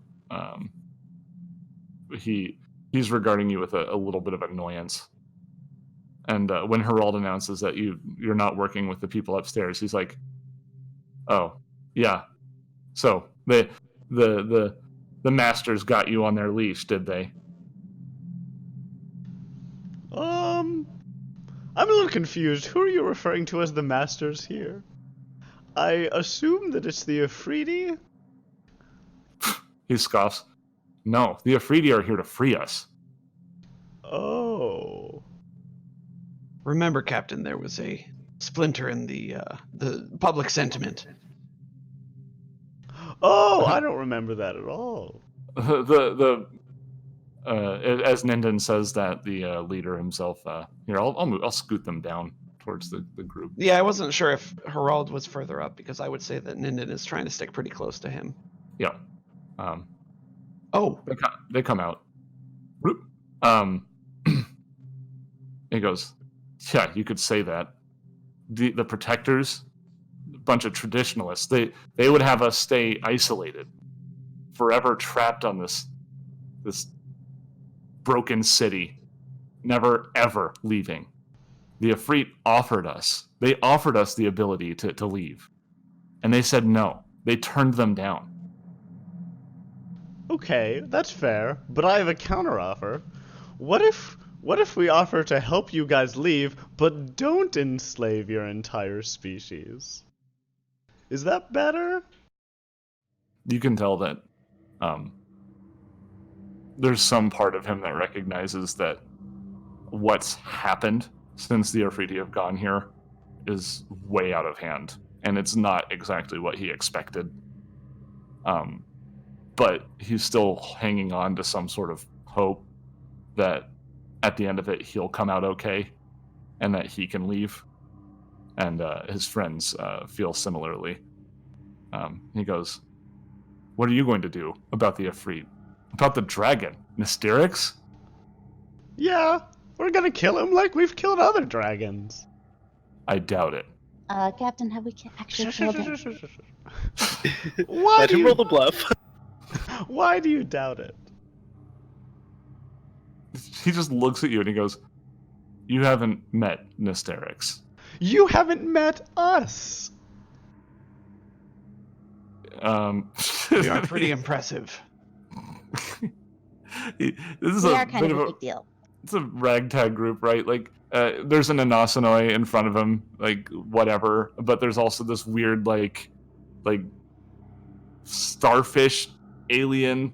This We are all in matching armor, with the exception of Ninden. That's true. His giant spider harness. We Which look he like definitely. a squad, man. He's also wearing the matching armor, and he painted the spider harness to look like the matching, like in the color scheme. Look, look. I can just give you your options here. You're welcome to go back to rejoin your people and explore the stars as a fully independent entity and join the Pact Worlds and maintain your independence, or we can fight you. And we'll bring you down as we've brought down similar groups in the past. This is not our first rodeo. How many rodeos have you been to? Probably don't even know what a rodeo is. Plebs. You can tell that the group, they're looking amongst each other and sizing themselves up in comparison to you. It's pretty clear that you've actually seen combat before, and isolated as they have been, they have not. Yeah, So, do the math. They end up looking I can roll over. some dice if you want. Oh, please roll as many dice as you want. I am not here to tell you not to play Starfinder. If Ninden thinks that he's rolling bluff. Is it a bluff? Yeah, no, we've never dice killed on a the table. dragon. We I- definitely haven't freed people from this sort of tower before. Sure. Wow, he legitimately rolled a 1. Okay. Well, here you go. So yeah, there's a 36 for the podcast for Herald, and honestly, that's a pretty high sense motive for him, even rolling a 1. But it's not a 36. I'll tell you that. He doesn't know what to do with his hands. Like, you notice one of his hands was drifting kind of close to his sidearm, but then it clenches, and his head dips, and he goes, "Look, I didn't want it to turn out like this, and even if you beat the dragon, even if you beat these guys, I don't know what's going to happen to us, but I don't want to die today. So if you're going to do what you're going to do, then we won't stop you." Look. We can do this one of two ways. If you think that we're going to lose, we can just kind of beat you guys up in a way that doesn't kill you, and then once the ifriti find you, they'll give you credit for trying to stop us. But if you think that we can win, then we can just say that we rescued you guys and that you were being held against your will, and then you can rejoin the rest of your people. This is easy. There's a very incredulous response. And he goes, I think we'll forego the physical harm. All right. That's a smart choice. Well, why don't you give up your weapons, since it doesn't seem likely that prisoners would have weapons, and, just head on back there. Telepathically. Or, Captain, they could cover the elevators for us in case any ifriti try to come up this way. I get a sense motive for how willing they would be to, take an active role on our side. Sure. If you want to suggest that they actually help out and do a sensi motive on them. Yeah. That is now also again, 36. Just rolling 36s.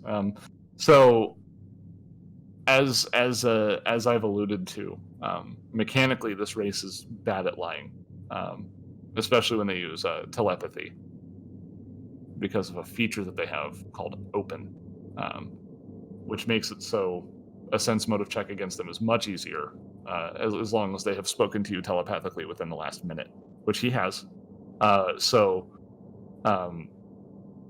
When you ask if he's willing to help, he won't commit to that, but he says he's not going to stop you.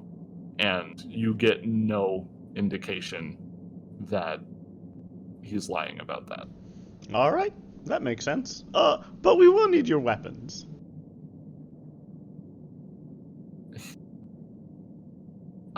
I don't know that I feel comfortable giving up my weapon. You don't... I think it would be easier to sell that we rescued you to the rest of the Anasanoi people.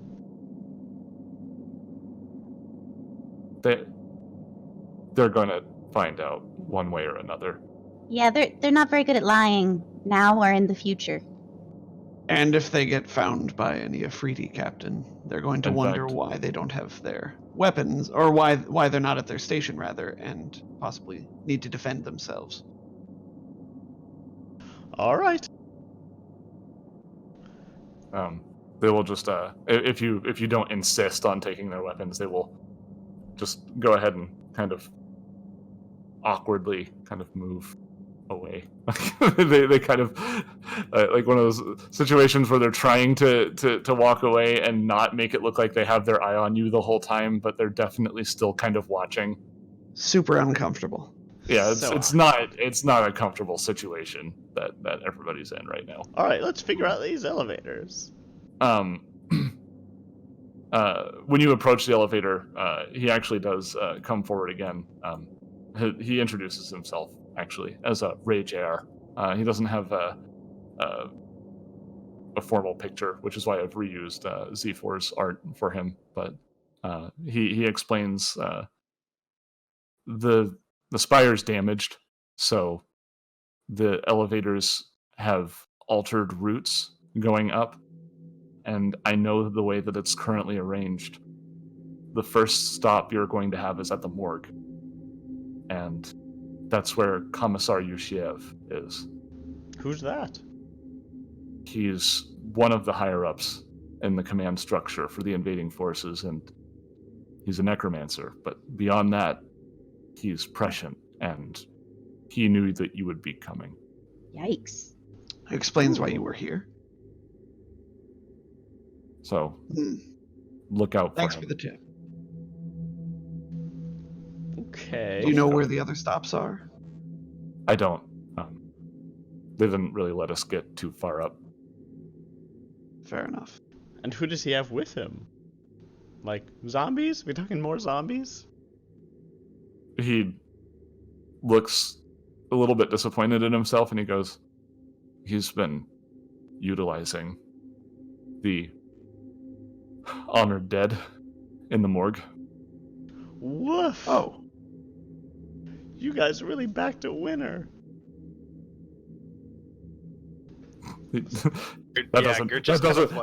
That doesn't make him feel good. Yeah, no, Gert definitely tries to convey something that makes him feel shame some way. Just shames him telepathically. No, it's received. He already feels it. He's at the maximum shame. I don't think he is. I think he needs more shame. Pretty bad, man. Well, Yeah.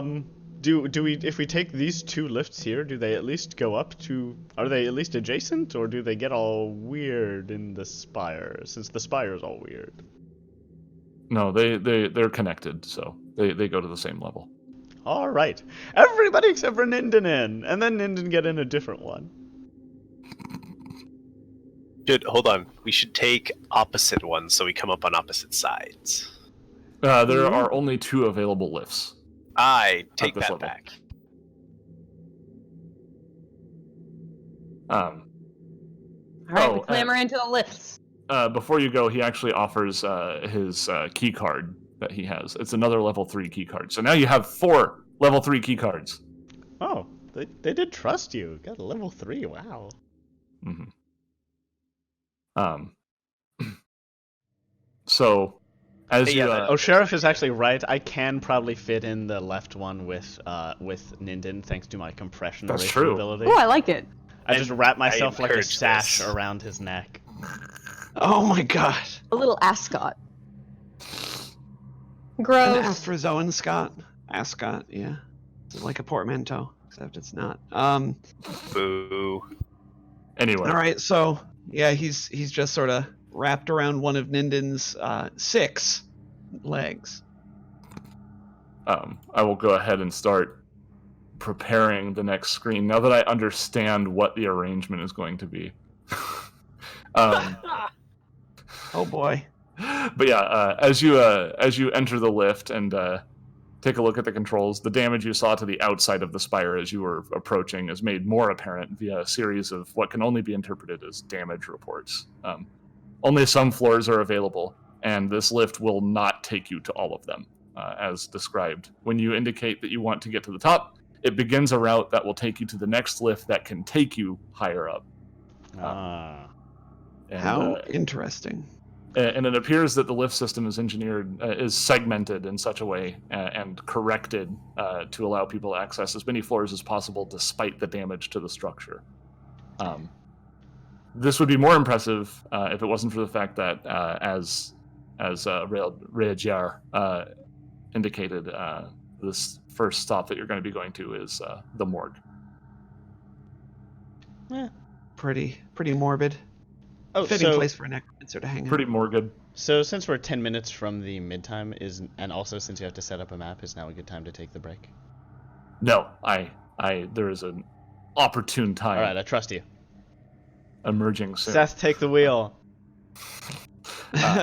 As the lift begins its ascent, you can see through the transparent sides of the interior, the spire's superstructure. All at once, it gives way as you pass by a damaged section of the spire. So you're exposed kind of to the outside of the building. It allows you to see out over the city of Kalanal through the bubble shield wrapped around the spire.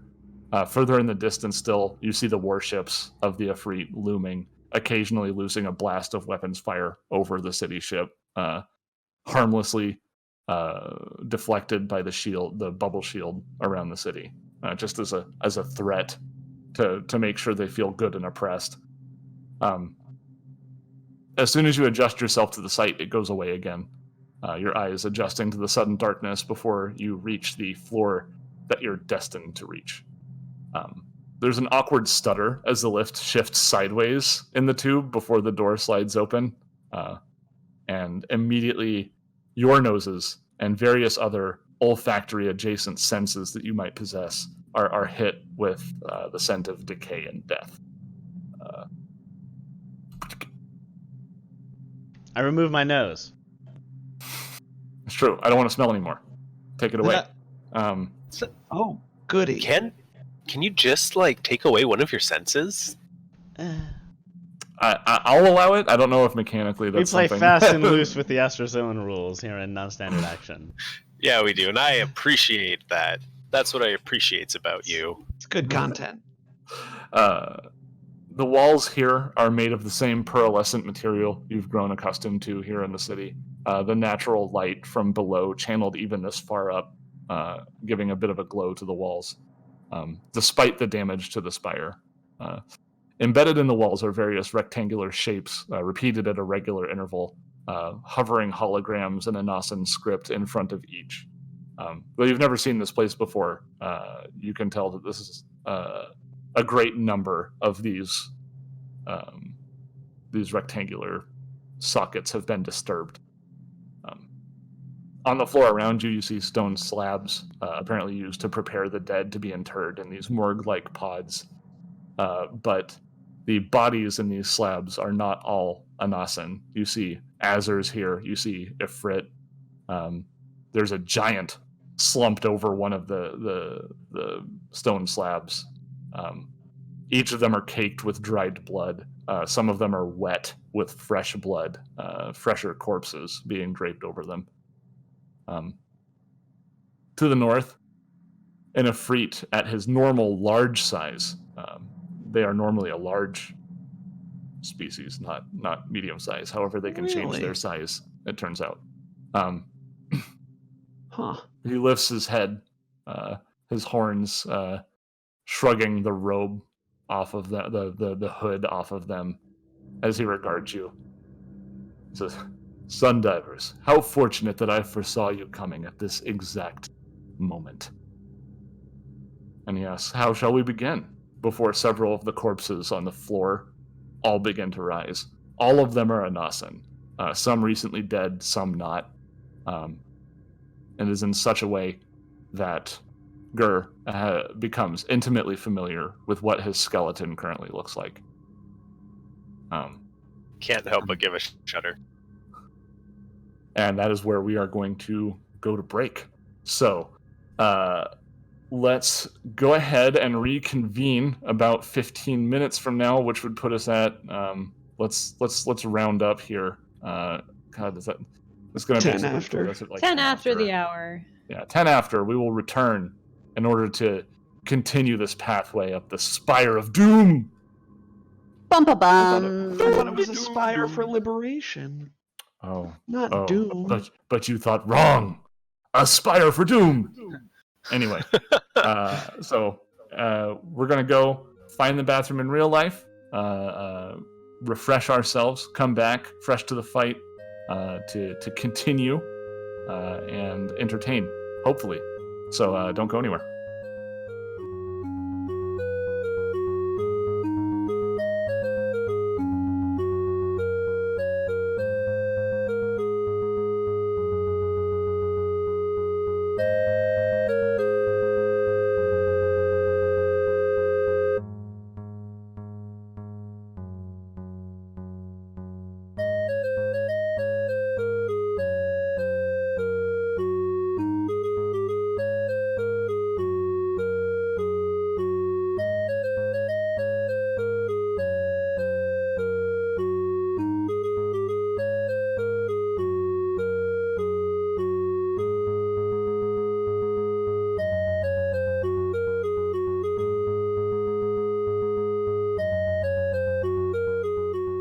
Hello, we're back.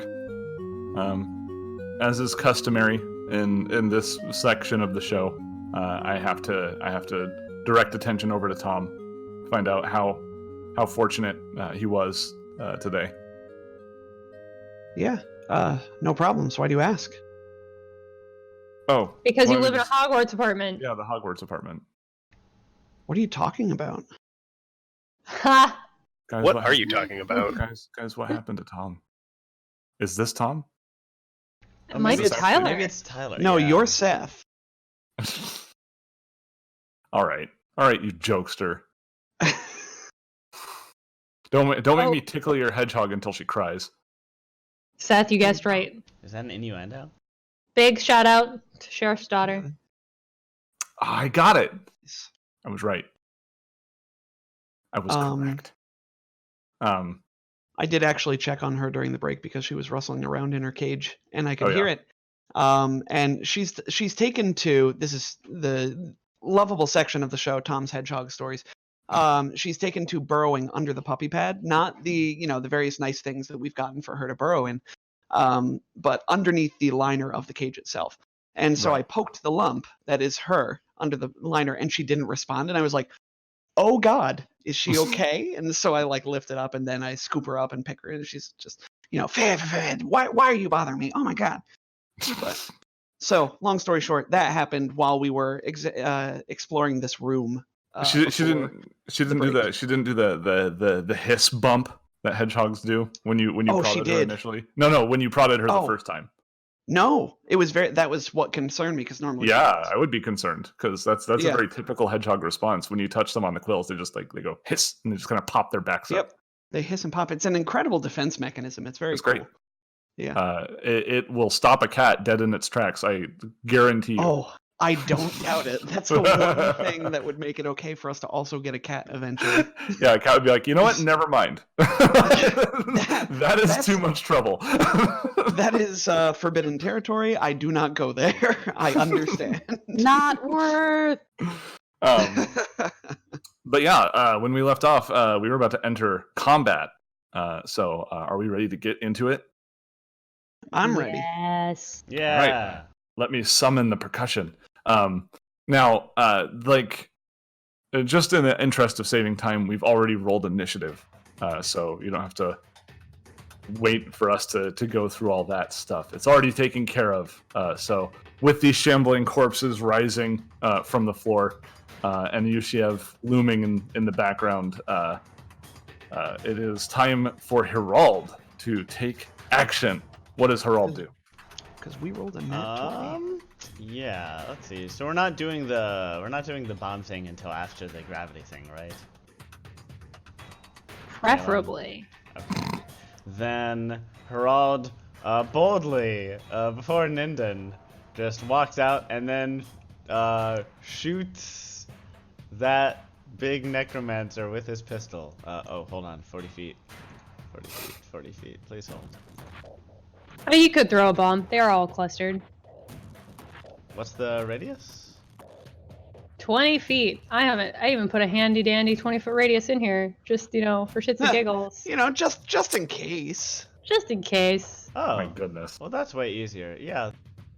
Then I'll I just believe do you mean that. pronks and giggles. No, fleams and giggles in this Flames case. and giggles. Mm. But yeah, you could hit them all with that plasma bead, Goodness. if you so desire. All right. How many times can you use that thing? Or Until it's empty. So Herald walks out and says, well, let's start with this. And throws a tiny red thing right here. He goes, I foresaw this. Oh, I then can't why wait to are you punch him in the standing face. further away? start making reflex saves, Seth. Oh, Yeah. Is 15. Mhm. Recall. Yeah, Mhm. he makes it. Let's see. Corpse That the is a- first makes it. 5d6. Really, Saves for half. Oh, hold on. I gotta get access to these. Look, we know they all get hit, so the visual aid is appreciated, but it was no longer necessary. At least not for now. That was a mean, below let me put average roll. Let me put some Oh. colored dots. Little Oh, colored buddy. dots on these friends. And while Seth rolls those reflex saves, I'm gonna Oh, yeah. say, Hey, Jet's daughter. who we've now been informed, Mouse is her favorite character, and that's an incredible amount of pressure. But I'm gonna try and live up to it. This comes at an awkward time for Mouse, who is hardly ready to handle such emotions. Here. Okay. Success. Wow, these zombies. They're doing thriller out here. Well, it's Bird because zombies. the necromancer told them to expect this. Indeed. So is that half damage if successful save? Yeah, so 6. Wow, that's a miserable roll. You're miserable. Wow. I mean, yeah, but you don't have to call me out on it. Yeah, alright, I'm sorry. You're But, like- I mean, you're- overall, if you you're do like 6 damage to 7 enemies, yeah, it's a good Yeah. amount of damage. That's still 42 points of damage. Okay, yeah, Yeah. Simon, you were just like the anti Keanu just now. You're miserable. Jeez, goodness. All right, let's see here. Okay, and will that be Herald's turn? Yes, that is a move and a standard.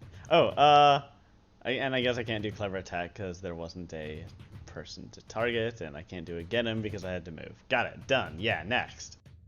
All right, Ninden. I'm realizing now why Harald has a higher initiative bonus than me. It's because he added the +2 to his From Battle Mind link, and I did not. But that's okay, because I would have waited for Harald to go anyway. Horald. So Ninden is going to clunk out here in his spider harness. And he's going to say, oh, good job, Harald. You managed to deal a lot of damage to all of them. Now it's my turn. And we agree that we had our weapons out, right? I mean, you're entering a... Yeah. Yeah. Oh yeah, we knew we were good. coming So- out to a fight. Yep. All right, good. So I've got my shield. Action to draw your weapon. No, I'm joking. Yeah, well, got my shield, got the face shield bit on, and I have my star knife. So then Ninden is going to issue all of that, and he's going to use his cathode cannon on his shoulder. So he's just going to fire a big old sonic and electric beam at... I'm going to say it'll probably hit pink, orange, green, and the big guy. Because it's 10 foot That wide. follows. It's 10 foot wide.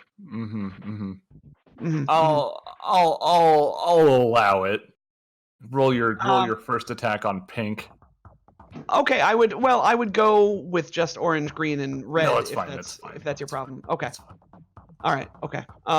Yeah. So this is one attack. All you need to do is compare this to all of their ACs. Sure.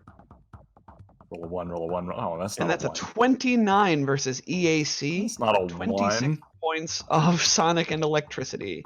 All right. With no reverence for the dead, Ninden just obliterates 3 of these Inasanoi zombies.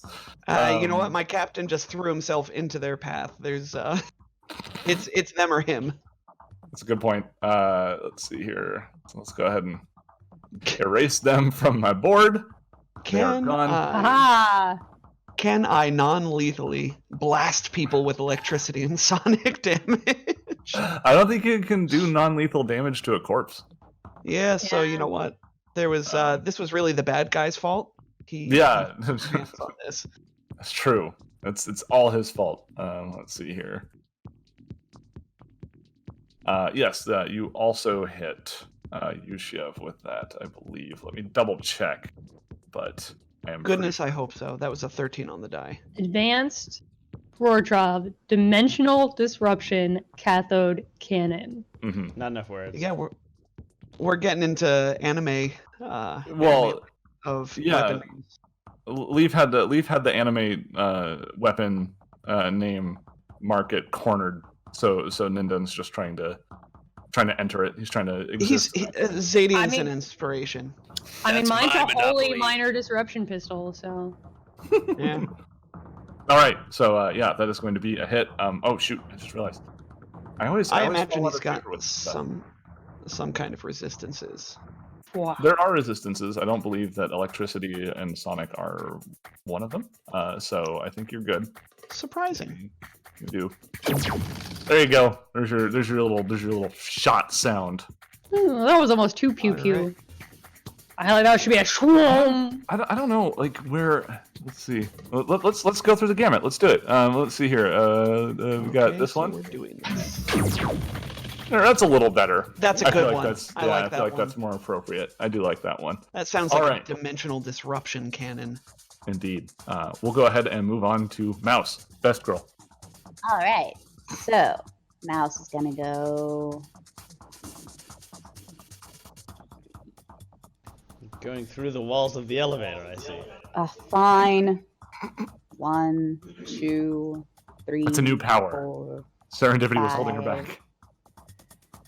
and let me.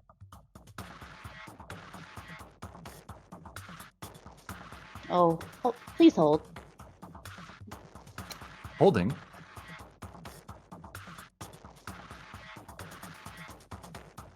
Measuring distances to make sure I that you're within am, your I range am. increment. I want to be on the up and up, man. I want to be the very best. Like no one The ever best was. that ever was. Yeah.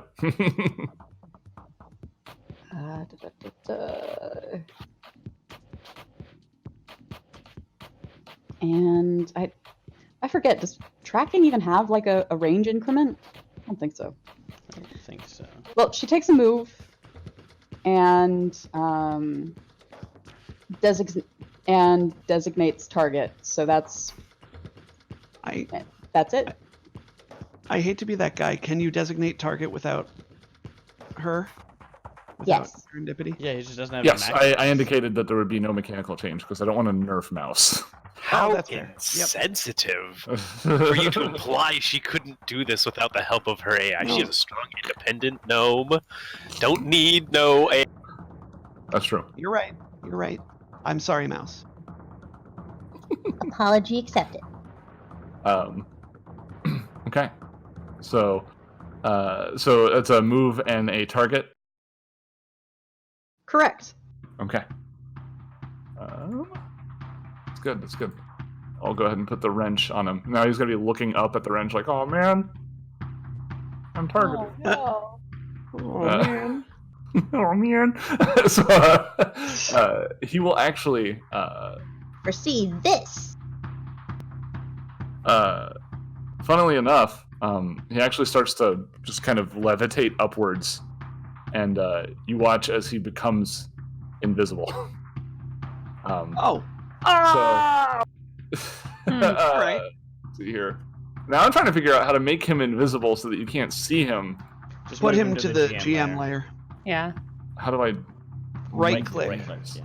Right click. Layer. Ah, GM layer. There we go. Oh. Now to move him around, you're going to have to be on that GM layer. So you'll have to Right. switch between manipulation of the layers. Indeed. And if But you do it's this way often enough- easier than in. If you do this often enough, there's an add-on that makes it much easier to swap layers to a token that you want to move. You got real quiet. It doesn't matter. Okay. Yeah. So he actually turns invisible as he flies upwards. And let's see here. And he is about 30 feet up. Except we don't know that. No, I'm saying 30 feet up for the ceiling. Got it. So he cannot be higher than 30 feet unless he is literally traveling through the wall, or I guess the ceiling in that case. We've seen weirder things. Mm-hmm. And let's see. I want to make sure.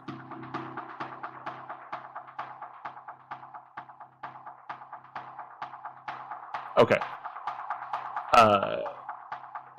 He will go ahead and this is something that he apparently prepared before because he now is going to cast another spell. And this is a similar tactic to one that you saw before when you last fought in ifrit. Maybe they had similar training. A wall of fire actually springs up around him. I'll go ahead and... Well, that gives us a pretty good guess as to where he is. Indeed.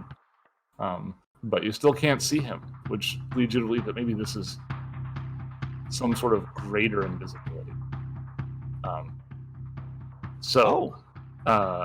Within this ring of fire, I believe there's going to be just some automatic damage.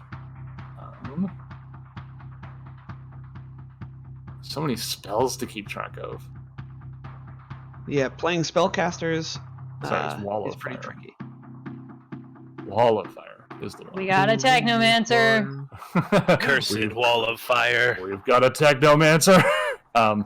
So in this case, I believe Mouse is going to go ahead and just take some damage, just because she's in the fire. And at the beginning of everybody's turn, depending on where they are in relation to the fire, they will take varying amounts of damage. It's at the that's beginning, too, huh? That's annoying. Yeah. I think so. Let's see here. I can look it up. You keep... I got spells open all the time. I got you. It deals damage when it appears on your turn and each subsequent round. So never mind, it's on his turn where it does damage to people. So it's actually going to be hitting everybody at this point. So Mouse, for you, it's going to be 18 fire damage before you reduce it with any of your your stuff. I don't have any stuff. You don't have any stuff? I do have one stuff. You have one stuff. And everyone else is within 10 feet of this flame. So that is going to be 6 fire damage to everybody else before stuff. Okay. Save. And it is now Gur's turn. And there's no reflex save on that? Nope, Nope. it just does damage. Oh, fire. Yeah. Wall of fire. Is nasty. Sweet, sweet spell, man. Yeah. Gur, how would you Alright. like to react to this situation? Gur doesn't know how to react. He's getting away from the wall of fire. Probably smart. He has blind sense thought. Oh, yeah. So he knows kind of where he is, but he doesn't know exactly where he is, I think is what that means. Yes, and I don't think you can go that way. I can't. Yeah, go that I was way. under the impression this was. Yeah, that's like a channel. central column, and the lifts are built into the side of it. All right. Well, we're gonna go this way then to not walk through fire. To the southeast, I'm assuming. You will see in a sec once I'm done pathing out where I'm going. He's gonna actually just- kind of take cover right here. Mhm. I'm just trying to talk directions for the podcast. Oh, yeah. Well, that is. He moves around and I ducks always behind a forget to slab. do that. Away from Yes. Yeah, it's a podcast. So I'm going to go over here. I'm going to do this. Oh, okay. Well, I'm going to go over here. Sorry, Some great sorry, content. future people. It's basically what D&D 5e was trying, right? Oh, you can do combat without maps. All right. Okay, so having moved 5 feet down, out of the way of the fire, I'm out. I'm not within 10 feet anymore, right? Correct, but you are within 20 feet. Pronk it. It still does not as much, but still someday. We're moving. We're moving. Moving on. all the way. All the way to the corner. Yep, moving all the way back into the corner. The eastern corner, indeed. All right. So yeah, that is your move action. Yes, it was my move action. What happens next? Am I gonna enjoy it? I don't think so. Gur is gonna try out this new weapon that, oh goodness, Oh Yes. goodness. not added. Okay, so we're gonna roll this, and it's gonna be different damage. But he draws his. Goodness, what was it even called? Continuous heavy sonic bolter. Okay. Okay. This new Oh, weapon that we goodness. found last episode Mm-hmm. in that better- armory that he fixed up. It was hidden. Better thread the as if needle they- here, friend. They didn't want to let Yep. anyone else have it. We're gonna go ahead and just shoot through that circle down at the bottom there. We're shooting from the bottom of my square. Okay. And- Well, where? So are you trying to shoot the Yushev, or are you trying to shoot the Zoms? No, I'm trying to shoot the guy. Okay, Zombs you- don't seem to be that big of a deal. You get the This impression guy? that guy is up here. Cool. So I kind Um, of sense his ness. Yes. Like in terms of elevation, is he ground level? No, he is not ground level. He is up. So you don't need to worry about shooting your friends. Cool. Okay, If then you're we're trying gonna to just shoot shoot. We're just gonna shoot right through the middle then. Okay. Shooting right through the ring of flames, which are Yep. 20 feet high. Some high fire. Yeah. That fire's pretty high. All right, here we go. And Oh, again, boy ignore the name. I'm gonna input this here in a second. But that is a 22 to hit for 20 sonic damage. Okay. So when invisible, I believe that counts as just straight up concealment, right? Let me see here. I believe you are correct. Well, is his an area weapon? It is an area weapon, which Oh, Yeah, so I which think it ignores that. Yep. ignores Oh, that. it ignores it. And can we get confirmation on this rule? Looking it up. All right. I have so- not fought invisible people in a long time. I haven't been level 10 in a long time. Yeah. It's far between for sure. Yeah. Yeah, have we even Feels encountered good. an invisible person yet? Nope. We had didn't we have the technomancer? No, that was just Yeah, he was, no, you did. The technomancer that fought alongside Amaldril, Versian, and I Salubrium. do remember this. But that was not greater invisibility. So the moment she showed up and really messed up Ninden's day, she became visible. So Yeah. Yeah. This guy's going to be invisible for another 10 rounds, presumably. yeah, Invisible. 264. And I'm looking up blind fight. I have the rules here, but I just want to make sure that I'm correct. And yeah, it's just with melee weapons for blind fight. Darn it. So let's have a look at so blind. you have sense, which means that you generally have an idea of where they are, but You know, not like what quite square where they they're are. in. Yeah, which lets Right. you target. They'll Lets still you have attack it. concealment. The but question not is concealment. how area weapons affect it. and I'm they can't affect it absolutely anymore. certain that area weapons don't care about I think they ignored concealment. Okay. Yeah. I'm willing to believe you now that you're more confident in your answer. Well, it's kind of like You believe. even if you can't see somebody, if you shoot a flamethrower in their exact direction, you should be able to hit. They're right? gonna would- get hit. Yeah. You would think. And you believe that you hit him, but you're not sure. You don't really have a visual confirmation, but Got it. you're pretty sure that you put a shot exactly where he is. Okay. And again, this is sonic damage, not electrical, just in case he has one type of resistance or another. Attacks Got with it. blast weapons ignore concealment. What There you about go. line? Blast weapons though. That's The yeah. line. I will read line. Oh, it's a I line. have it open here, Read, here in front of me. read line. In the meantime, Yeah. Kaylin, free yourself Woo! from rules hell. Rules heck. In order Okay, to I will free interact with the myself game. from rules heck. So I step 5 feet out of the elevator. Jetpack to go. Well, actually, I could. My Starlight form lets me fly now too. Ooh. That's yeah, okay. it does. But then I have to use a standard action to turn it on. So I'll step out, To flame on. and then so that's 5 feet. Mhm. Spend 20 feet of move. Expend 40 feet of my movement to go 20 feet up. Okay. And then, so that puts me at 45, and then 5 more feet this way, Okay. back towards the wall, away from that fire. And then, So that would still put you within 10 feet of the flames. So that's you. fine. Okay. It's fire damage. I don't care That's very true. much. You're not too worried about it. I'll be away shortly. I'm not entirely sure where that asshat is.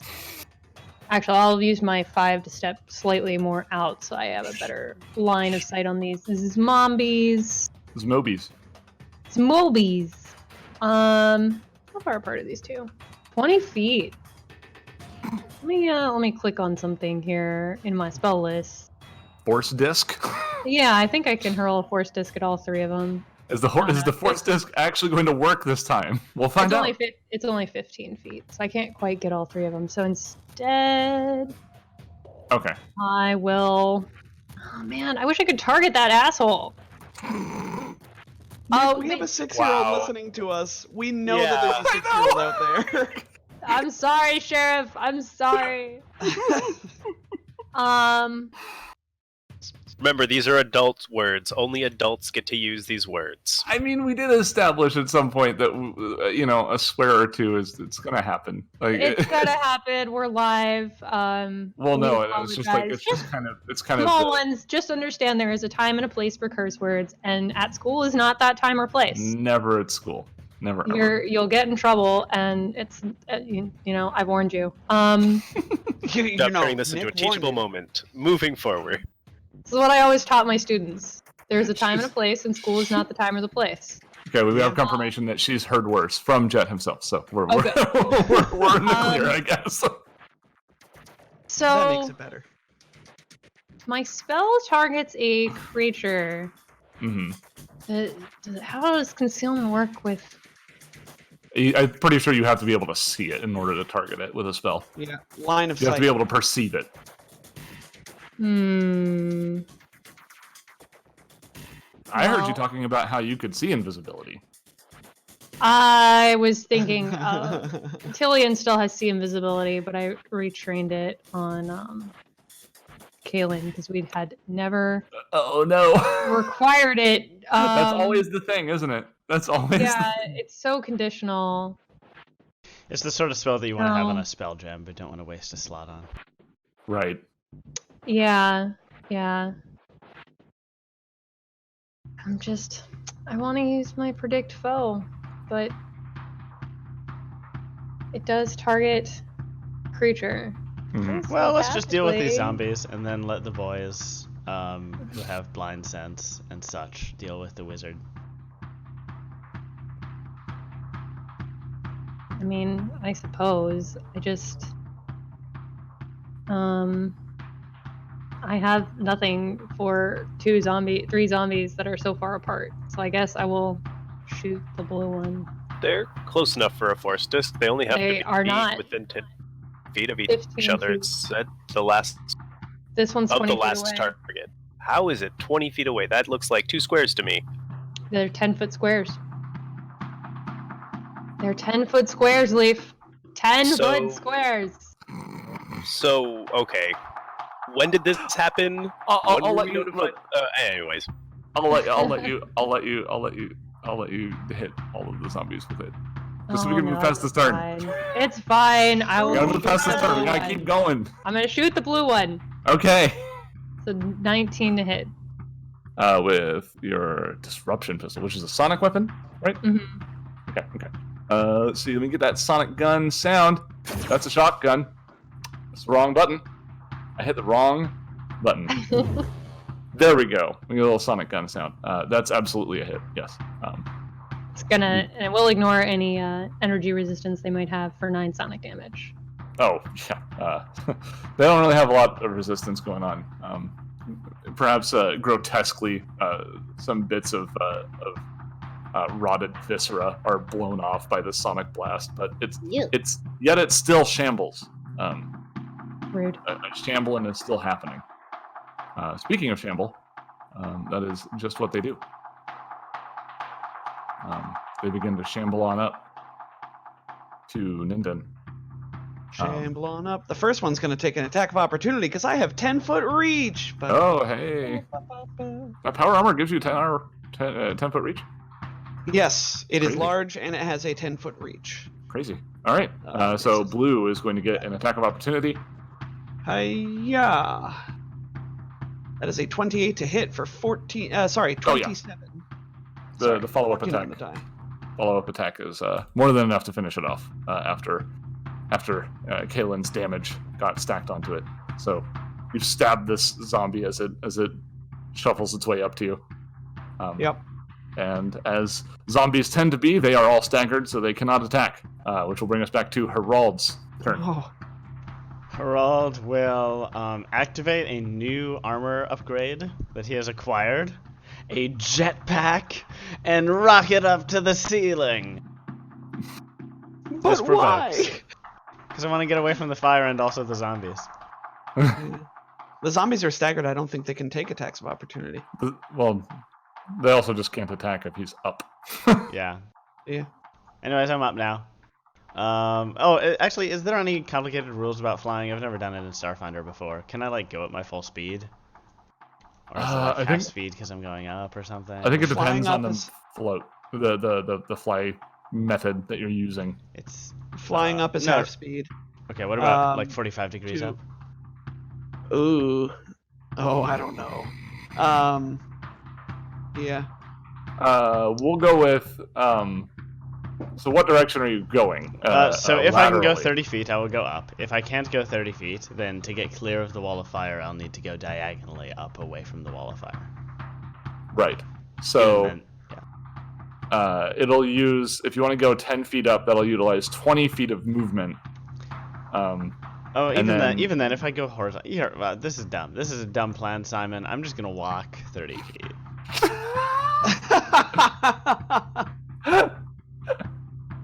You really wanted to show off that jetpack. I did. You just I did. shuffle past I that. turn on the shuffle past jetpack that and then walk zombie. past the zombie.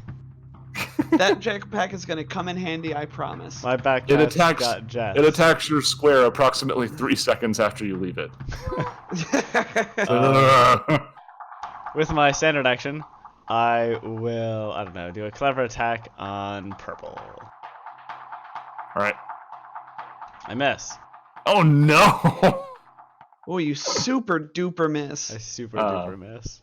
Let me hold on. Let me get a gun Now- sound for it at least. Do you have a sad trombone sound? I do. Somewhere. Oh no, where is it? Wop wop wop. Great work, man. Sirenscape. Hello, Judy. That's gonna sound really weird out of context. The sheriff said Judy walked away for cookies, came back, and said to say hey for all of us. All right. Yeah. Yeah, no. Unfortunately, I don't have a sad trombone on this particular. Ow! Sirenscape setup. already did it. Yeah, I know it was it's perfect. on the fantasy one. It's No, not on. No, it just played it like a few seconds ago. Oh, you're right. You're right. Okay, so that's going to be a miss from Herald. To bring us That's great. Ninden. Ninden is going to he's gonna stay right where he is actually, and he is going to turn around, look at the wall of fire. He has blind sense heat 30 feet because he's a vanguard, and so can he sense? I think this should still let him sense the heat of the guy as well as the fire. Yeah.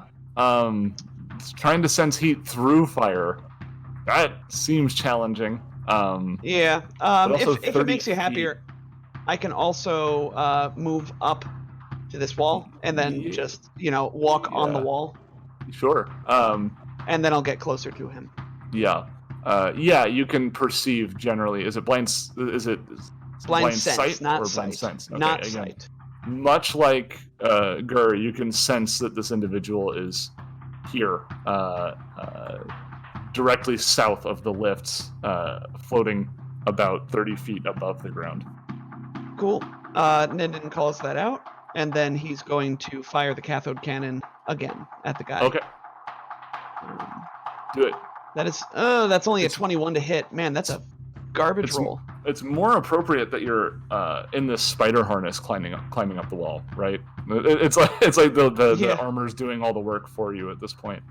Yeah, it lets me fire a two-handed weapon. That's pretty neat. Let's see here. Yeah. And that's going to be, well, again, you don't know. You shot in the general direction. You might have hit him. Yeah, it's only You're not- that was a you're not 5 on the die, so I'm not going to be terribly upset if I missed. All right. So So that's- that'll bring us back Ninden's to turn. Mouse. And since you are standing in the wall of fire, that's going to be a little bit more damage for you. Not my fault. That'll be 15 more fire damage, and then you can do whatever you want. Well, I I'm thought gonna the fire move damage out only of the happened on wall of his turn. fire. It only it happens on their turn, but also when somebody passes through it. Fair enough. So it behooves you to place it in such a way that your enemies will take maximal damage, and that is what he has opted to do. So 1, a 2, a 3, 3 licks. 4, 5. Okay.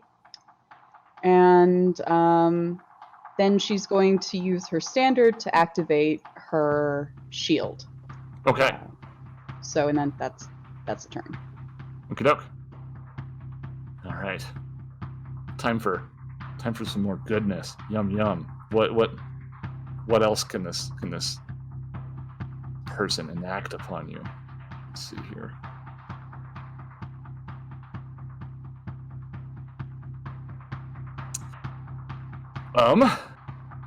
Let's go ahead and have Ninden make me a fortitude save, please. That's a 27. Oh goodness. Okay. You feel a hand start to grip as if it's bypassing your skin and scales around your trachea and start to squeeze. You're able to avoid. You're able to resist a lot of damage from it. You're able to keep your airway clear, but it seems as though this individual is trying to use magic to choke you. Ninden grunts. Rude. Let's see here. So that is going to be half damage for you, and you are not immobilized. But that will be 8 bludgeoning damage from that. Okay. Does DR apply to this? Logically, no, but I mean, you have is it. bludgeoning? Yeah, bludgeoning is bludgeoning. Psychokinetic. All right. Okay, so that's the force choke is bludgeoning damage. So.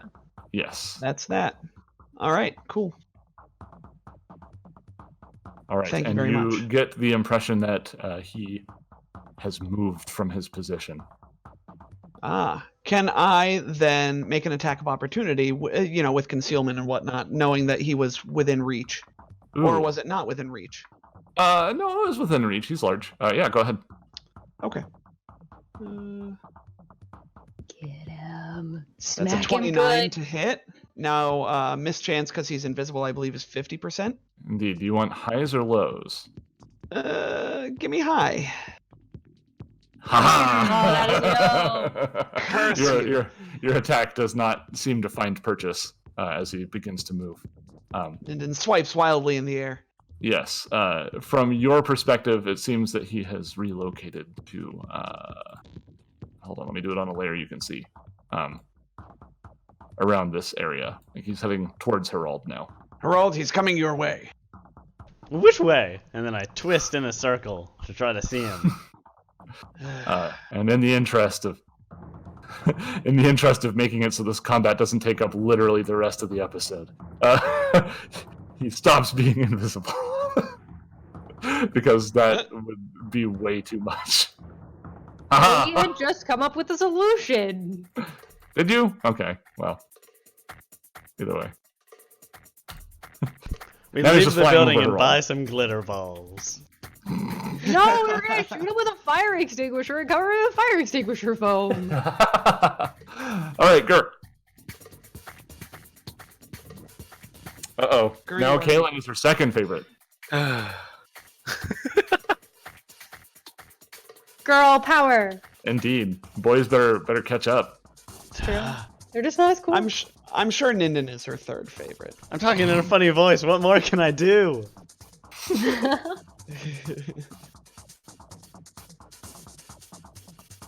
Gert, you're looking at some fire. You could ostensibly. Oh wait, I forgot. People should be taking damage. Let's see here. On his turn. My bad. So for Ninden and Kaylin, who are closest to the fire, that's going to be 8 fire damage. For Cute. Mouse, that's going to be 6 fire damage. Again, all before I reduction. moved. Yeah, but it does within 20 feet of the flames. It does damage. Fine. Within 10 feet, it does 2d6. Within 20 feet, it does 1d6. So yeah, it still hurts a little bit, but not a whole lot. Coincidentally, this zombie is burnt to a crisp. As it so happens. Indeed. Now, Gert, feel free to do whatever you'd like. Now these are stone tables, like some sort of like ritualistic table, like that you would use for like an autopsy or some sort of thing like that. You could fairly easily like hurdle over them. I won't make you roll for that. Okay. We'll go ahead and do that then. And it'll be a double move, so go ahead and move on to the next. Okay. Kaylin. All right. Well, now that I can see him, Mm-hmm. let's do a 4th level mind thrust. Oh, I need a will save. Pretty please. Turns out he's actually pretty good at those. What's the DC on that? 21. Oh my goodness. I don't know if he's 21. How much damage is that? 61 damage for 61 damage. Like even 30 if that's for half. even if he takes half. Like goodness. Um, 4th level spells. yeah. Brendo. Blowing through it. That catches him off guard. Apparently, he takes the full brunt. You feel that he does not resist a single bit of that. And the whole group can watch as he twists violently in the air from some measure of pain that has been invisibly inflicted upon him. And let's see, I went 20 feet up last time, so I'll use 20 feet of movement to go 10 more feet up. And then, yeah, I can go 15. And now I am over the middle of the circle. Indeed, you're in the eye of the storm, which unfortunately still means you're in the damage zone, but that's No, fine. it can only go one way. It can only be in or out. Oh, that's right. Okay, yeah. And I'm You are above it. literally, so you're literally in the eye of the storm. Yep. Literally. There you go. Okay. And that's my turn. All right. Mouse, you watch as this anosinoid, half-rotted, bone-exposed corpse moves its way up to you. Ew. But it does not have it within its mobility to also attack you. So that'll bring us back to Aha. Harold.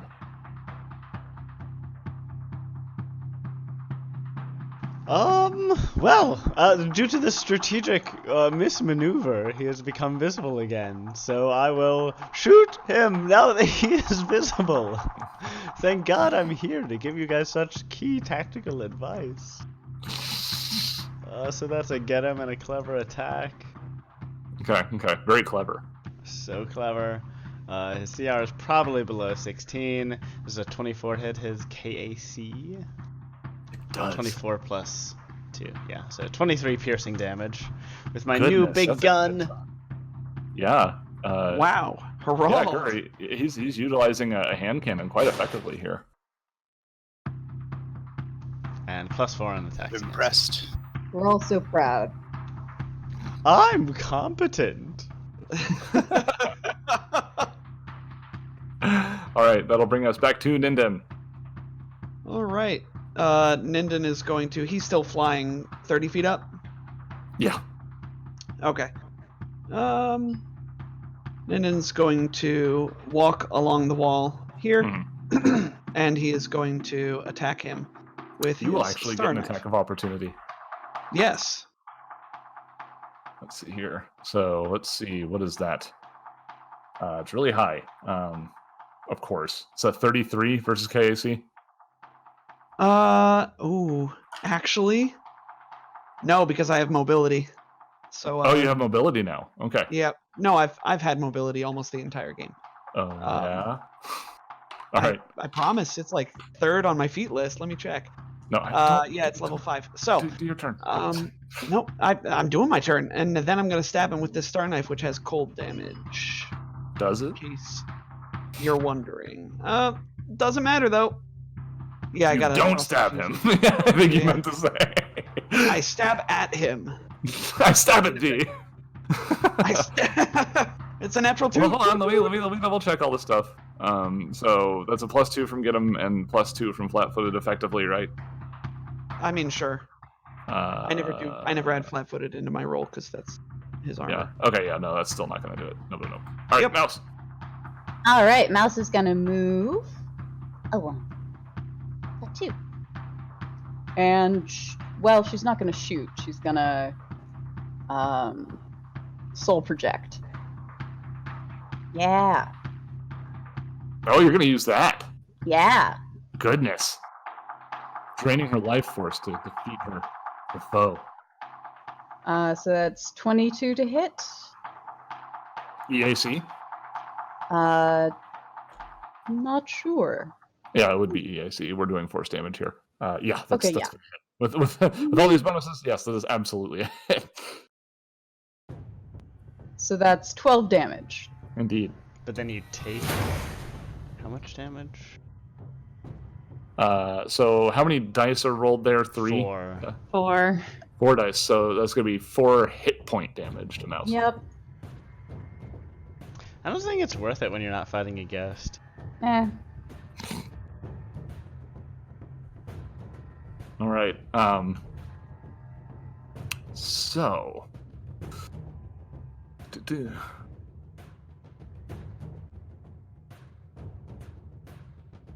Just trying to look at.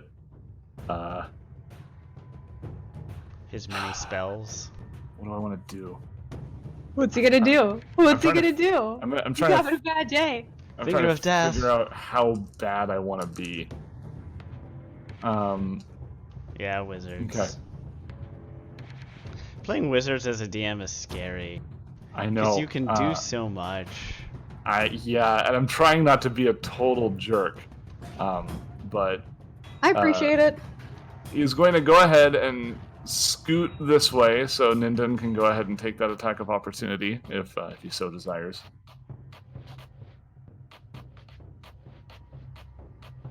Oh, and that is the attack, huh? Tom, I is- think Yes. you're muted. Yeah. Ah, yes, Okay. I stab at thee again, is what I said. Indeed, That is, that's going to be a hit this time. Let's see. half, so that's half cold, half stabbing. half cold, Piercing. so that's going to be like what, 13. 34? Yeah, add 6 damage. Yeah, Oh, 6. 32 then. Yeah, because Okay. half of 13 rounded down. Yeah. Okay. Right. 32 damage. Woof. Yeah, Vulnerabilities are fun. he is not doing great. Uh-huh. It's probably not going to be here much longer, but he utilizes one of his probably last actions in life to direct a spell back at Kaylin in retribution. Rude. Actually, he's only going to scoot like more like this because that way Ninden can't. Well, Ninden's still going to be able to hit him. Whatever, doesn't matter. You It's an can't attack roll. escape. This is one of those attack roll type spells.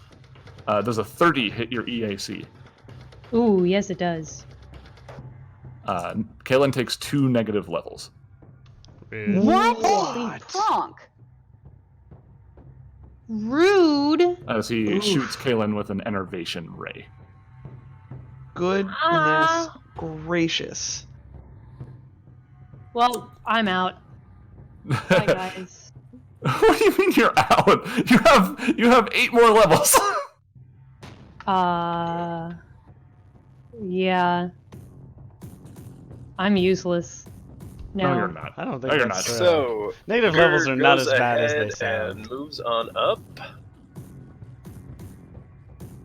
and smashes that zombie in the face. Oh yeah, very easy. Jeez. Yeah, 27 to hit for 29 bludgeoning and electricity damage. You did more damage than it started with. It started with hit points wise, so it's way gone. Yeesh. It's a very effective culling. Was Gur particularly respectful with the way he dispatched the dead, or just Of not? course, no, absolutely. He Sure. regarded it with great reverence, and then knocked its head clean off its shoulders like a baseball. All right, Kaylin. So, negative Yeah, I have the levels. levels here. Okay, Just paste it. it's a little different. Everything is fucked. No, it's just like -2 to your like D20-ish Everything. things. Yeah, but you don't lose any spells.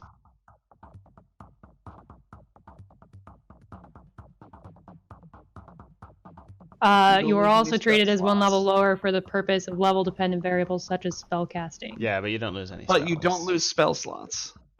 Yeah, you don't lose any spell slots. They It's just just your count as DCs you go being down 2 by levels 2. lower in terms of determining DCs. Yeah. And damage. If the damage Yeah. scales off Also- of caster level, although I don't think any of them do. For the rest of this, have negatives to like half of my skills and lost 10 stamina points that I can't get back. And Look, it's a mean spell. They're trying to kill you. They don't want you to be alive. Yeah. rude. Surely we've got a spell for that. No, I did not take restoration. It's too conditional. Yeah, that's another spell that you want as a spell gem. No. But that will bring us to Kalen, feeling probably not great. I can't No. imagine that being hit by enervation feels good. That has to be like migraine times 10. You know what I mean? Yeah, for sure. Well, crud. He's almost dead. I was gonna shoot him twice, but these are You can shoot him. definitely not gonna hit now. No, it's by -2. Yeah, he's got a negative to his AC, and you've got a plus to your attack. So I guess. here, It's this, um, I guess an 18 and a 19 mhm. versus flat-footed EAC. That would be a 19 and a 20 versus flat-footed. You said EAC? Mm-hmm.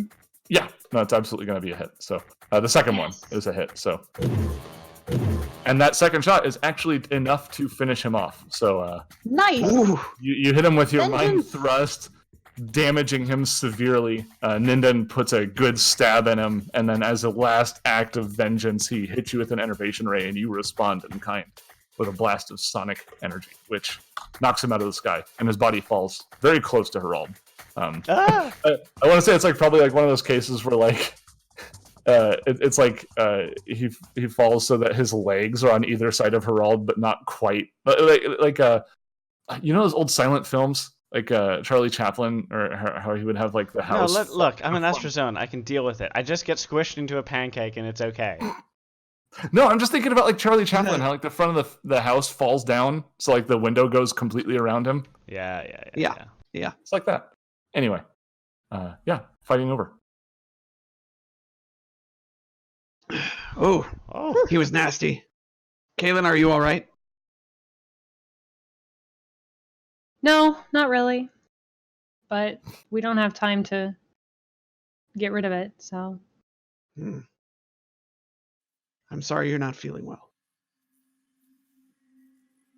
All right. well, next elevator. Oh, I guess we'll loot his body to see if he has any spell gems. Oh, that's not a bad idea. He had a spell gem of restoration. He didn't. Oh, so Let's. cool. So convenient. What about our glitter dust? We'd take that too. He actually has a D-Suit 3, elite semi-auto pistol, a Mark III grenade scrambler, with 2 high-capacity batteries, and a level 4 clearance card, the first that you've seen of its kind. Herald takes Yes. it. Herald takes it. Nah. Mouse like tries to grab it, but Mouse is taller. Well, and also he's got all kinds of novel ways that he can reach to grab things, like just because of like he could like form like a loopy whip over your head and just grab it and just kind of like like a silly straw, just retract it back, like yoink. Also, I'm tempted to take that elite semi-auto pistol. It's probably better than your That's- advanced semi-auto pistol. Well, It's I was 3d6. using that new boomstick. Mhm. But 2d10 is still worse than 3d6 by a bit. That's true. Averages is Quite a lower. bit. Yep. Yeah. So I will nab that and change a bunch of macros. Okay. Cool. So yeah, unfortunately, he does not have a spell gem to repair Kalen's condition. So you find yourselves in this space, all these now broken corpses and bodies just laying around you. This desecrated place that was meant to honor the dead here. Hmm. Well, Well, should we That look guy was around? a- See if they left anything that we could take advantage of?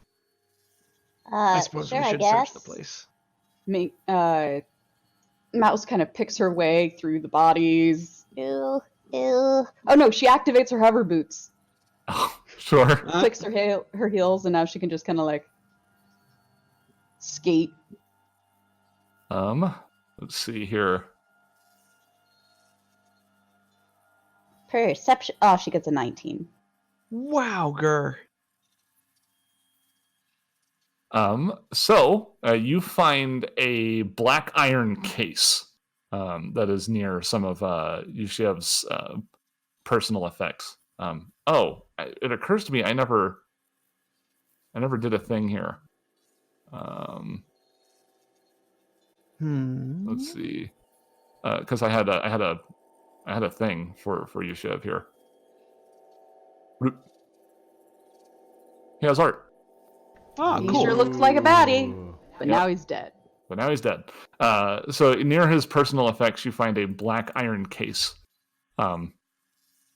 It doesn't take much to open it. It's not intended to keep people out. You find various reagents that are used to facilitate casting Animate Dead, as well as materials that are the equivalent of an advanced medkit. There is a subdermal extractor and an unlocked data pad containing macabre observations and notes on prophetic visions. Gross. No, you don't need to check. Anybody who is trained in mysticism recognizes that these reagents that are used to animate dead are worth, in their current collection, roughly 30,000 credits. Wow. And they are That's a worth lot of money. A lot of and credits. they weigh 5 bulk. Huh.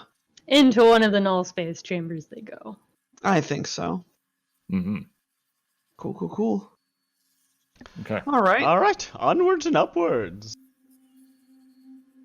I hope the next. Seth, how many hours am I pronked for? So I think. It's his caster level. Yeah, what is his caster level? Should be in his stat block. It is. Right above his spells is usually where they put it. 10th. The rest of the day. Got it. Yeah, I'm sorry. It's okay. All right, Don't- Harald. I'm just gonna remember this as I'm building make my season 2 character. Don't make the GM feel bad for playing a bad guy. That's not cool. I'll see how it is.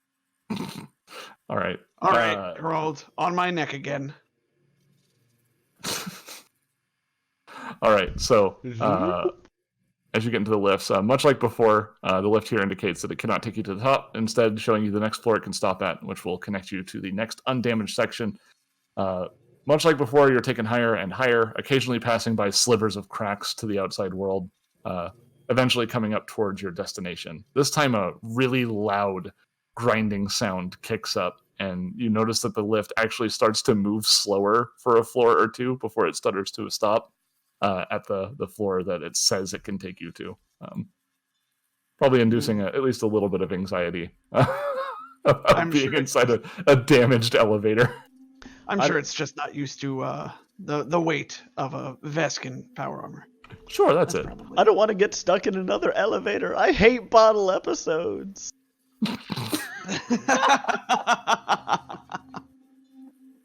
Okay. So, let's see here. Poof. Poof is my sound. I forgot. That's my sound. Boy.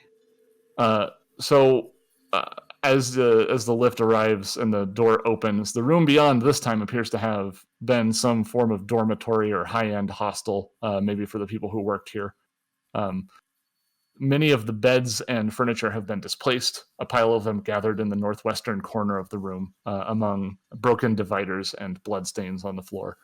It seems that some of the occupying force has been using these beds, the ones that have not been wrecked, obviously. Currently, however, you see several Shabhad and a Djinn, much like the one that you saw in the workshop, a Shaitan, an earth-based genie. The Djinn nods in your direction, giving the Shabhad some sort of command before they draw a semi-automatic pistol. And the Shabhads that are sitting there looking at the elevator all open fire. So it's time, once again, to roll initiative. Oh Seth, aren't Yes. Shobad's large. Are they all large? They are indeed. The race as a people are large. Their stat Oh. block says that they're like Alien Archive says they're large. Yeah, it doesn't say that in this book, and I thought that was the case, but I wasn't sure on that. So this is Oh, a this will be large fun. large This is a- person fight. A So knockdown, drag out, big boy fight. All right. Oh, dang it. I didn't have automatic fire pulled up. Gosh, dang it. Initiative. I imagine How we Battle like Link is to still up. hear. Oh, goodness me. Crappy rolls. Crappy roll indeed. So, Simon, what did you roll? You rolled an 8. So, I'm going to be sitting at a 20. What is automatic? Gosh, dang it. It's like automatic fire, they attack an area, right? Like they roll to hit an area. Yeah. At And half the then- range of their weapon. Right. And In a then cone.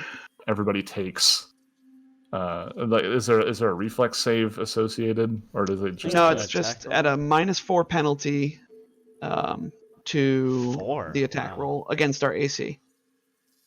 I've been looking Oh, at automatic okay. weapons lately. got it. Okay, let me get back to some fighting music, because I think that probably makes sense for us to scoot over to with this.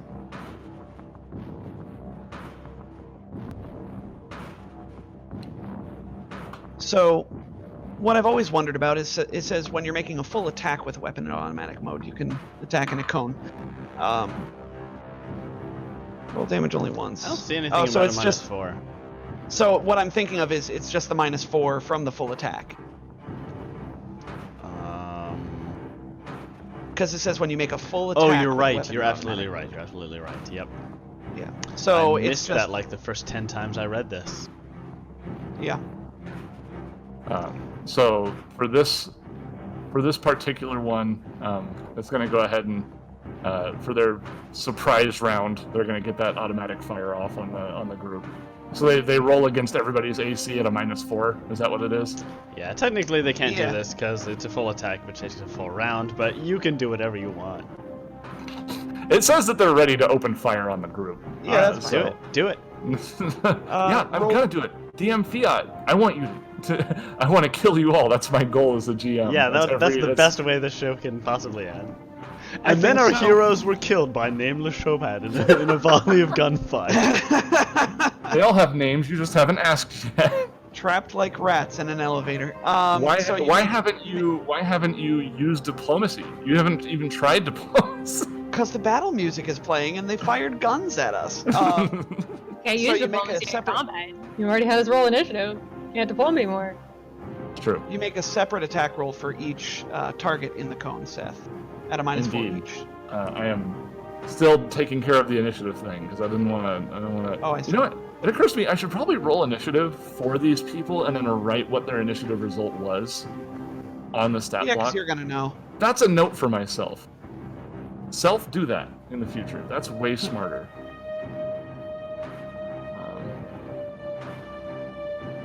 That would have been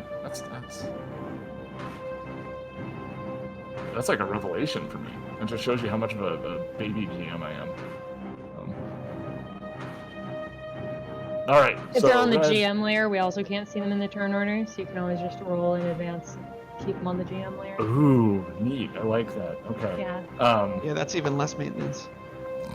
Okay, so Red is going to go ahead and fire on the southern elevator. So against Gur, that's going to be a miss. That's a 5 on the die. Mouse, that was.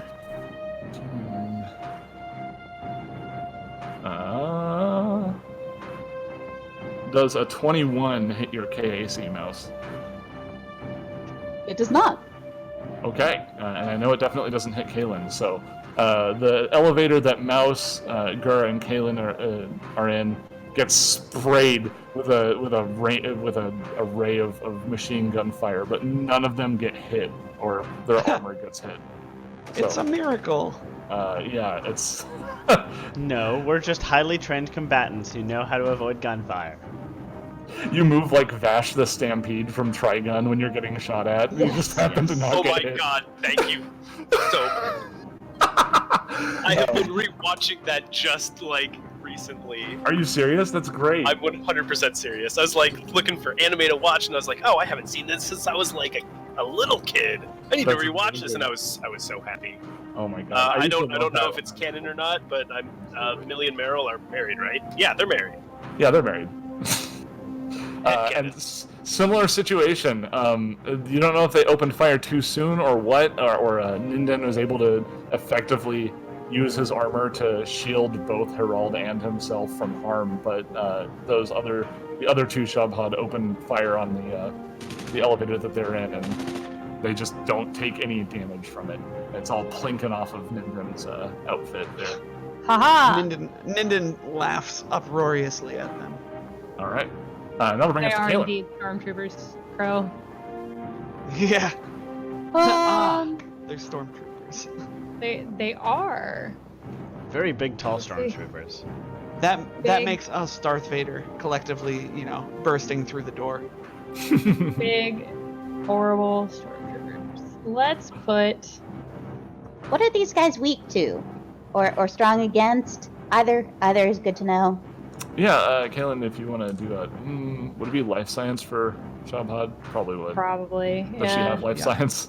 Nope. I do. All right. So I'll just on Um, my turn. Okay. I'm gonna drop umbral tentacles right there. Oh no, not this one. Oh, Well- and they're all large too. It's gonna be harder to get out. Mm-hmm. So let's throw. This Where one are really the umbral- messed with my Solarian assassins that I tried to use on you. It did. Heart eyes. I'll also get out of the elevator and move down to the south side of the room here. Is that will save adjusted? It should be. Is there like the a one negative on the level sh- thing on the sheet? There is. There is. Yeah. That's so handy. Thank you, Roll20, for making an awesome character sheet. Honestly. Yeah, I Um, love the official character sheet. But maybe it's not, because I think. Yeah, third level. That's 20 regularly. So maybe it's not working. Well, I think it's working on other things, but if you hover over that 20, No, it's you'll working notice on that a it's lot of not- things. Yeah, it's not dynamic, I don't think. Oh, the will save's not. It doesn't get calculated. Okay, got it. Yeah, only the like bold numbers which are calculated. So would that in fact be a DC 18? I guess so. I'm sorry. They're probably not going to make it. So let's see. Blue does not make it. Green does make it. And then the special one, she also makes it. So this one, at least, is entangled, but I can't touch it. Can't touch it. And that's actually. Can't touch this. Da da da. I can't touch it. You could move the radius down to the map layer so that we can just keep it Oh, sure. I will do reference. It was right there. that.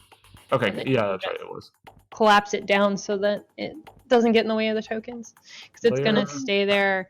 Okay. I think it's only gonna be 3 rounds though. So effectively Sure. roll 8. Looking at Rude. Simon's post about negative levels he made above, it doesn't mention anything about penalties to DCs. Oh, Yeah, it I does. think it did, yeah. AC attack rolls, saving throws, and skill checks. In addition, you're also For the treated purpose one of. level. You're also treated as Level one level lower for the purpose of level-dependent variables Yeah, such but as spellcasting. DCs aren't a level dependent. DCs variable. don't scale on level. DCs scale on wisdom plus the spells level. Oh, Oh really? yeah, that's true. Yeah, so it is still a DC 20. Okay. Well, but it will the only same be Yeah, people. you're right. The same 3 people. rounds. Yeah, the same people still made it.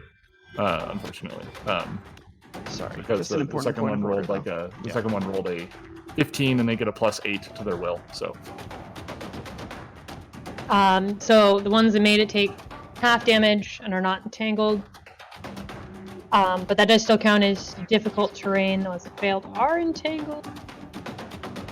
okay. On its turn, and each round the creature remains there.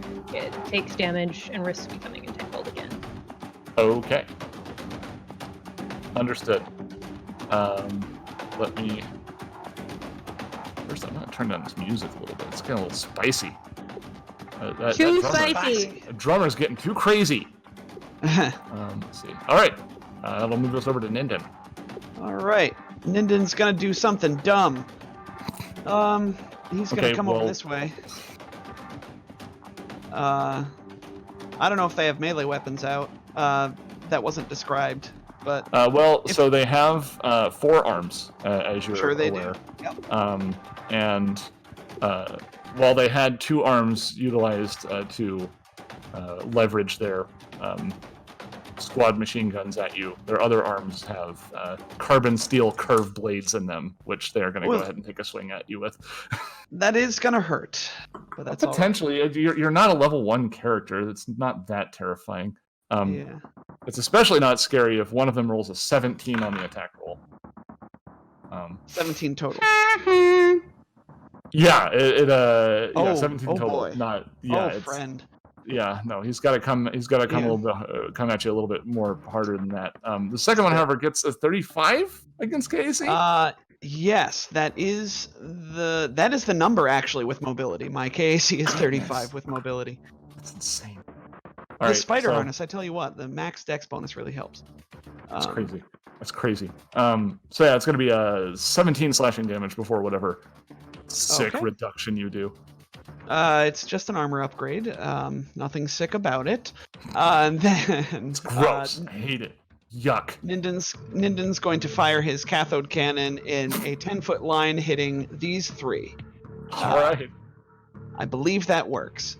So that's a 23 to hit EAC. Okay. Now, what does Entangled do to an AC? I think it makes them You look that up. flat-footed. Doesn't matter. It's gonna hit. So it's gonna hit blue and green. Does it hit the special one? Yeah, the special one with different art and no color dot on their token. It's different art, but you know, they have 2 Shubhads in the Alien Archive. So Entangled is -2 to AC, attack rolls, reflex saves, initiative checks, and it stacks with flat-footed. So. Gosh. Oh wow! So that's effectively a +2, or a -2 to AC, and then another -2 for flat-footed. Sure. Kaelin's like, oh, I'm over. Oh no, I'm useless now. It doesn't feel good. Don't get her wrong, but No, of course it doesn't feel good. It's not supposed to. There are a lot of big orange down arrows on my sheet. Yeah, it's not good. That's true. That's true. It probably looks distressing. Is just So Seth, did I hit Welcome to high-level the special Starfinder. Showbad? You hit all of them, yes. Oh yeah, baby. So that's 21 points of electricity and sonic to all of them. Mm-hmm. And it should be noted, once again, I have my shield and star knife out for reasons. Okay. Cool. That's my turn. All right, that'll bring us to Herald. Herald will, from where he is, just take some shots at this red dot boy. Okay.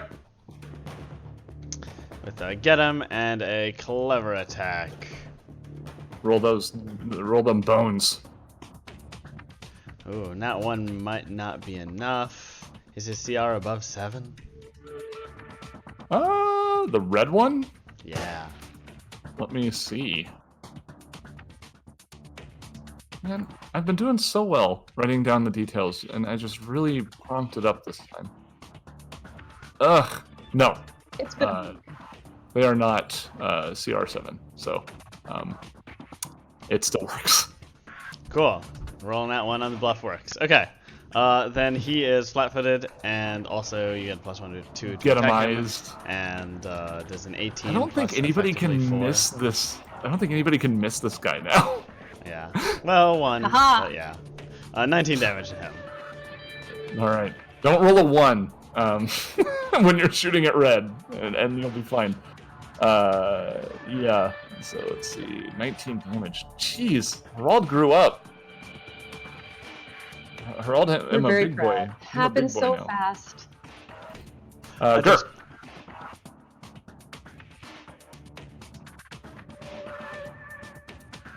Gur is muted. Sorry, I was muted. Yeah. Mm-hmm. Gur is gonna go ahead and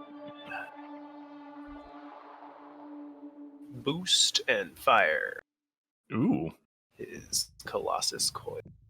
Which 25 is to a hit for 27 damage. Let me roll that additional.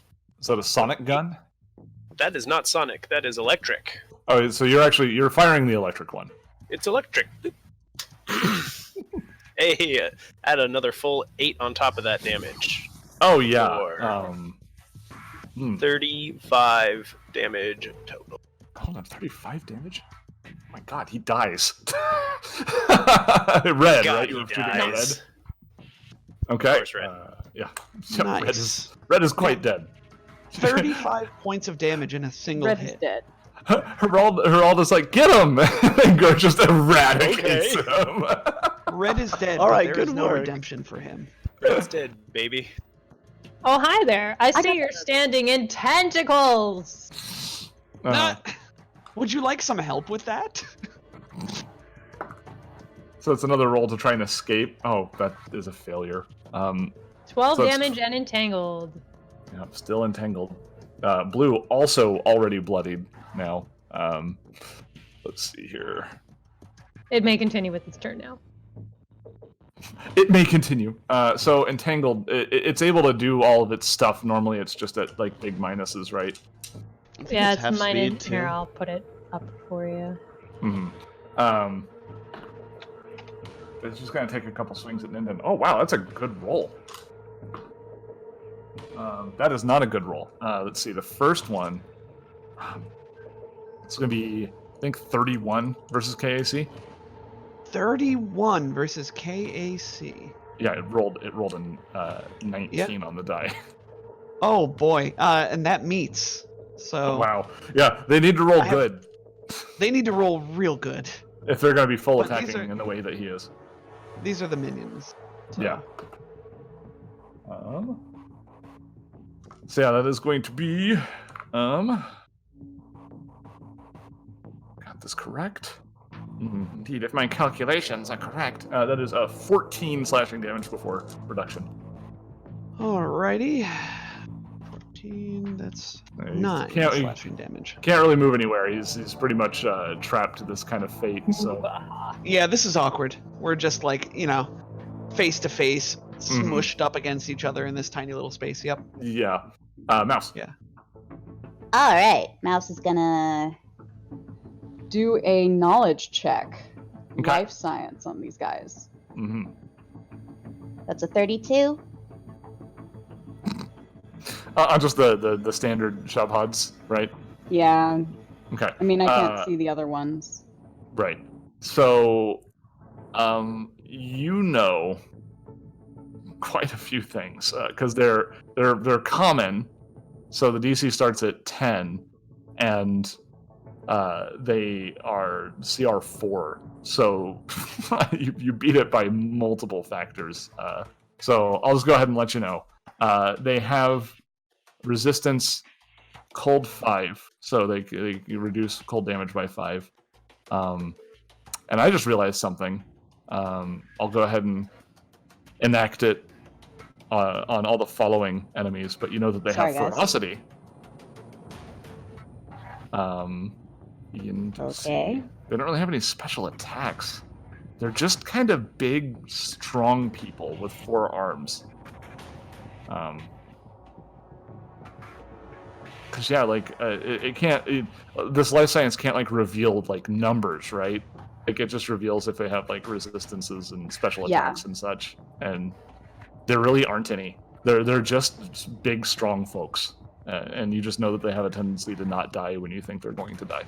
And they have a resistance to cold. Yes. Nod do have that. sagely. And now you have your full turn because that does not take any actions for you to know these things. Nice. Well, Mouse is gonna step here. Sorry, just looking for which weapon I want to use on her. It takes a single 5-foot movement outside of the elevator. and looks at her Cautious, catalog of careful. weaponry. Careful. And then I'm gonna have to bust out the thing. Oh, cool. Yeah. So she's gonna just shoot. What's his face here? Blue with her disintegrator rifle. Okay. It's a 25. Which one are you targeting? Blue. Blue. Okay. Yeah. So that's very clearly a hit, and as you watch, it looks like this individual is about to go down, but you get the impression that they're going to hang on for just a little bit longer. The sword comes up. This is ferocity taking form. So. Yeah, well, If somebody does damage to them before their next turn, they will actually be dead. nice. Well, he took 19 acid damage. Just saying. Mm-hmm. Just saying. Right. Yeah. It's gross. Do I have an acid thing? No, we agreed it was going to be like the flamethrower, but I need to do the small one because for some reason it's like extremely loud. Let me turn down the volume for this. There we go. Better. Yeah. Better. Okay. Whew. All right. So now it's finally the genie's turn. Lord, this has been the forever round of combat. Let's see here. A lot of stuff. A lot of stuff at high level There's Starfighter. a lot. It wasn't me this time. I didn't do it. It wasn't me. Yeah, he's gonna go ahead and point at the blue, and he's gonna say, "You won't get what I promised unless you kill them." And you see that this kind of bolsters them a little bit. You think they might have some hit points restored. Ooh. On my right! Or Hit points or stamina? They can't really have stamina. Yeah, baddies don't Right. have stamina. Yeah, so Yeah. it pretty much Fine. has to be hit points, right? Yeah, that's fair. Otherwise, So- baddie envoys just. Yeah, they don't make sense. Yeah, otherwise. yeah. So, That improv would not. that's the difference between us and them. Mm. what do you mean those people? So let's see here.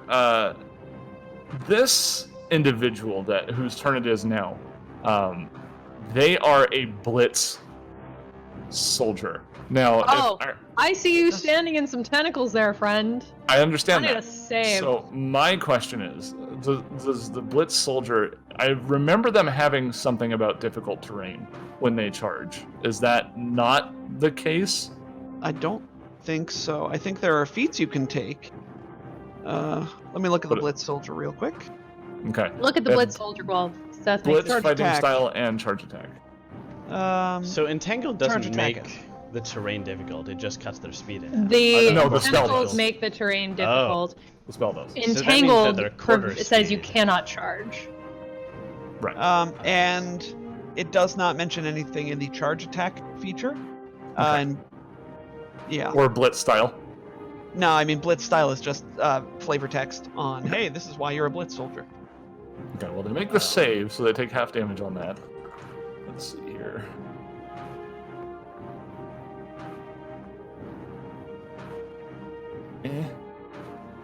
Man, I love Umbral tendrils. It's What a a great it's a mean spell, man.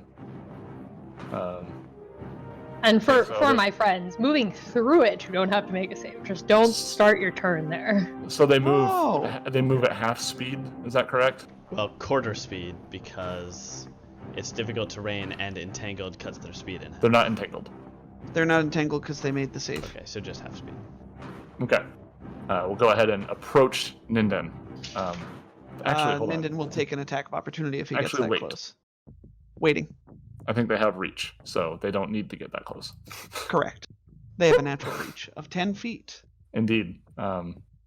So she's going to go ahead and take a strike at you with her sintered longsword. Ooh, I'll take that. Will you? All right, that's gonna be a 32 against KAC. That'll be a hit. Oh my gosh. Ah, that's crummy damage. 17 slashing. All right. Nindan. Nindan. Now I gotta look into this and see if Nindan has to get the entropy point or not. But for now, he gets a little glowy, and A he has little one bit of entropy glow point. happening. Just a little bit of glow. Nindan gets a glow up. Yeah.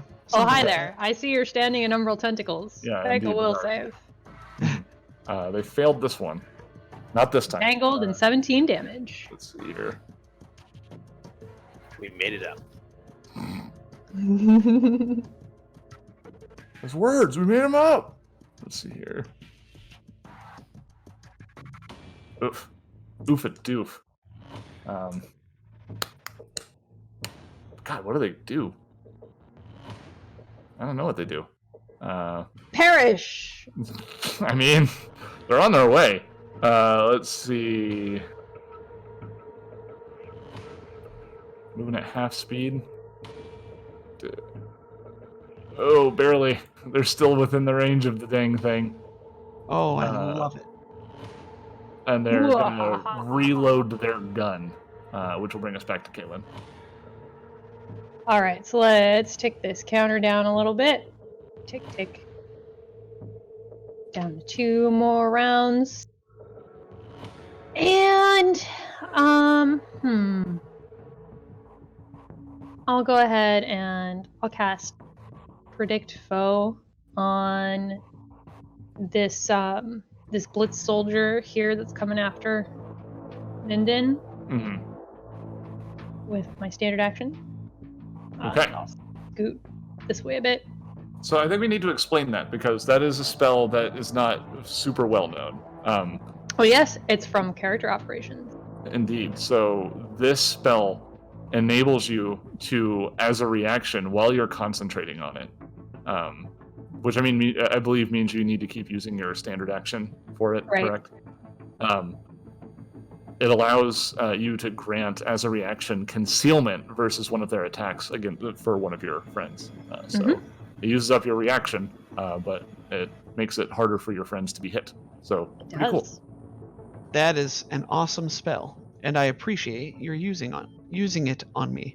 All right. So Ninden, you are encountered with someone who didn't quite die and then was shouted at by their leader, commander figure, and they look like they're ready to continue fighting. And then you also have this more threatening war leader who's now encroaching on your territory. Oh yeah. All right. Ninden is probably going to ignore Blue next to him in favor of shooting this wonderful pool shot that they've lined up for me. With his cathode. An attack of opportunity. Yes, before he does that, he's going to raise his shield as a move action against Blue, giving himself an additional +1 shield bonus from Yeah, it doesn't hit. Okay, fine.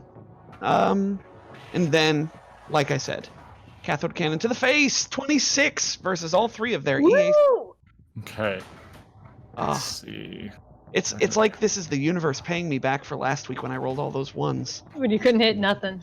Yeah, and we had that one relatively simple fight that lasted like an hour and a half. Oh yeah, yep. It was Actually, I'm gonna when Ninden hits with that, I'm gonna use my sudden shift ability. Everyone can, if they want, use their reaction to take a 5-foot step. So this means that you can take 5-foot steps and also full attack because it uses your reaction instead of your swift. Okay. Oh, weird. That's really cool. That is I am another not going to, character because operations ability. I'm not going to take advantage of that only because I'm Yeah, I figured it would just be close to the and umbral go. tendrils. Yeah. Right. So that is 31 points of electricity and sonic damage to our Shobad friends. Yeah, they all. It hurts them so bad. Things are going pretty Shobad for them. Oh. Oh, but Yours Ninden, is if you better. shift, they can't get out of the tentacles. Oh, that's true. All right, I'll use my reaction. Ha! Oh, Now what they're kind stuck. of what kind of damage is that? Electric and sonic. Oh, you're in a bad spot, Ninden. Why? Blocking shots. Yeah, all right. But now yeah, they're I'm large. transformed. Nah, it's he's gonna take an attack of opportunity if he tries to move out of there anyway. Yeah, and your Oh. reaction's pretty valuable. Yeah. Okay. So let's see. God, what damage does that do? I need to calculate this stuff out because there are certain resistances being factored here. Oh, that's right. Um, With what's his name? So if you're asking about mine, it's electric and sonic. Yes, I am. So I've already done the work. sorry. No, it's fine. Murphy is. Wait, go ahead. Oh yeah, that's right. She has a name, by the way. the Shabhad that is different from the others. Uh huh. They're all looking pretty hurt. Shabbat. Not like Ninden the grunts. others. What's your name? So the green one that you also hit as part of that attack, much like blue previously, is at death's door, but still clinging on. So that'll bring us to Herald. They're a Klingon? Yeah, they're clinging. They're clinging on. All right. I think Kapla. I don't think it's worth. Okay. Oh, but that'll provoke. How bad is that? Okay. I'll do a clever attack on blue. Okay. Ooh, that might not hit. So that's an 18 versus his KAC. No, that's gonna hit. All right. So he doesn't get to take that action. As a reaction to my hitting him, I will use sudden shift again to shift as a reaction, and then I will shift as a swift action, and then Shifting is a move action. you are right. I forgot Yes. that this was. Oh, Gur, you can't do that because you already used your reaction. So not. Yeah, you quite don't as get your cool as reaction that. back until next turn. Until you go, Shifting which is is- next. All right, so not quite as cool as I thought. So I took my standard and a reaction, and then I have a move. I can shift or I can get him. Gur, how inconvenienced are you by the position of my body? That's such a weird question. Gur, I So can't I'll- hear you. I just realized I was muted. Not at all, he said. Oh, good. I will use get him on the boss man. Okay. Since I shot the blue one, does that bring him down? Since he was already. No, Oh he no, had, you're right. he had He got health healed. He got restored. healed. Got it. Mhm. How much? We don't know. You will never know, Grr. Apparently Right. more than 17. Yes, All right. it was more than So, that. Gur will go ahead and shift over, Mhm. dropping the conserving Colossus Coil and drawing the continuous heavy sonic bolter as he does. Okay. Spend the extra ammunition to make it continuous and fire for 29 to hit. Yes. Is that like a line or? It is a line, Okay. and now I have to stay where I am until the beginning of my next turn, but then the line also stays there, and anyone who moves through it takes additional damage, which I'm realizing now nobody's actually going to move through it, so that wasn't really necessary. Well, does it work like the stops wall of fire, where if they're on the? No, Oh. it doesn't add additional damage on their turn. Oh. But it's okay. it's an area control thing. Mhm. It's, you know, Just stay in your corner. I'm just- Gur puts baby in the corner. Yeah, Is essentially what this does. So I'm this just will so actually. excited that you used it. Can you hit? Oh man, that envoy is trapped back there now. yeah, It no, goes, it there- goes from a corner, Gur. yeah, it. Well, then I choose this corner that goes. Hold on. Oh, on. but the elevator. I happen to know that one line option is straight like this, and that looks like it's going through all three of their corners to me. So Yeah. It does. Yeah, It does. It does. He he he he he. So that's Ah. 19 damage. Are so much fun. 18 damage sonic, because I know those Prunken genies have electric immunity. That's true. Oh well, remember. that's something that Ninden didn't know. How long Really? did they stay there, Gur? I completely Until the beginning of my next turn. Yep. That is enough And- to kill Green, because Green did not receive healing before their ferocity ended. Oof. So, that'll bring us back to this merc. Just gonna go ahead and fish for some crits, because what else are they gonna do? Well, I see guess. you're standing in tentacles. Indeed. They don't make their save. 15 damage and entangled. Okay. Ah. Can't die. I think I hit that magic number again, rolling a 19 on the die to get exactly what. Well, hold on. Now Ninden has entropy now. So is 31 gonna cut it? That and my shield being raised against him means that it is not going to cut it. All right. There's a harmless plink against your shield. And since that is the end of their turn, their ferocity goes away, and they are now dead. Haha! Which will bring us to Mouse. All right. Saren. Oh, I'll do it myself. Mouse targets No. the special one. Oh, and also since she can do both. Oh wait, no, she can't really see him, can she? No, not from her current Sorry. location. Oh well, she can now target 2 people at a time. By the way. Oh, interesting. That's pretty dope. Yep. But doesn't matter. She'll just shoot with the disintegrator rifle. She's Okey-doke. tapped out. Okay, I'm gonna go ahead and turn down the volume and get this whole thing set up again. Sorry about that. This is No, it's fine. 32 to hit. Oh yeah. One That is going to hit. Absolutely. Enjoy 18 points of acid damage. Mm-hmm. She doesn't. Just so you know. Huh.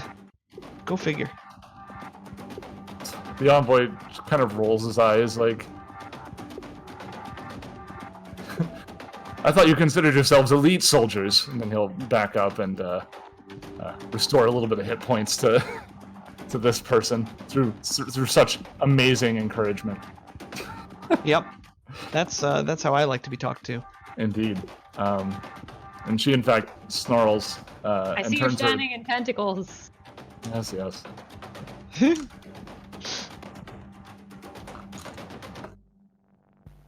Makes her save. Let's see here. 7 points of damage. Mm-hmm.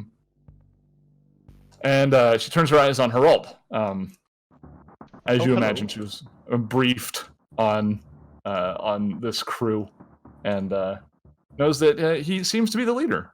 So she's going to go ahead. That doesn't and mean I do anything in combat. You shot her a couple times. But you You haven't. shot me a couple times. She's going to actually You use sound like- a multi-attack. Oh no. Okay, first roll is going to be 30 against KAC. Using my reaction, I grant Herald concealment. Ooh. Okay. Herald, watch out! Let's see here. High or low? Low? High. It's only 20. Is it 50% Or or 20%? let Herald pick. Yeah, it's Oh, concealment. is it 20 or what does it Concealment is grant 20%. specifically? Total concealment is 50%. It grants concealment, so 20%. 20%. Okay, so it's a 20% chance to hit or miss. Miss. So So roll Okay. a d5 and she misses on a 1. I'll do a D100 Just if roll it's 20 or D100. below. Yeah. Yeah. Okay, so it still hits. Yep. Okay. God. Okay, let me get my train of thought back. Okay, so first attack was 30. Second is 26 versus KAC. Oh, 26 versus KAC, no bonuses? That is a miss due to my new D-Suit 3. A new D-Suit 3. Okay, I was just looking for that magic number.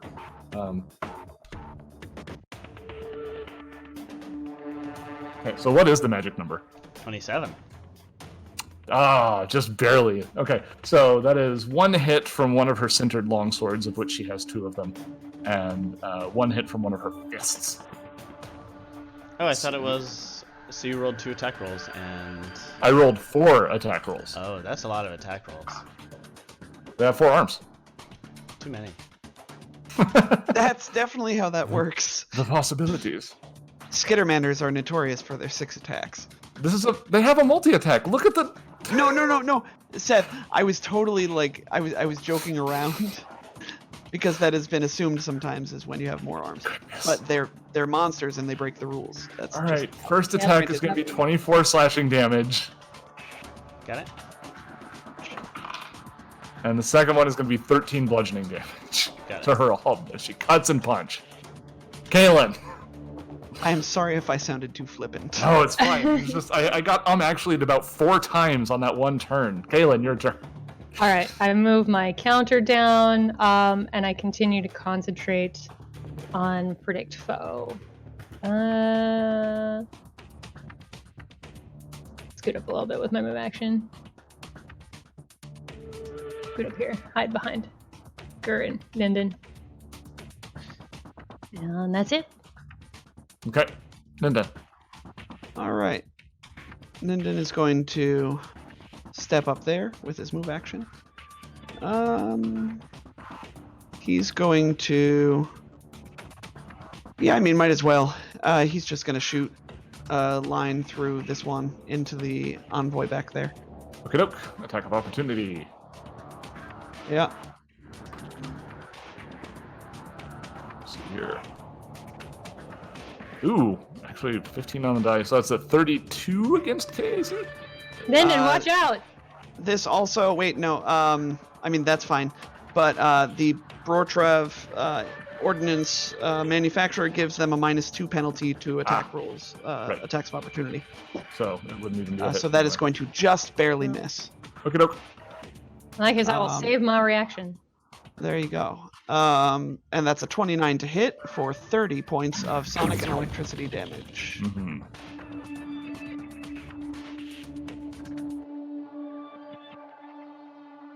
Okay. Yes.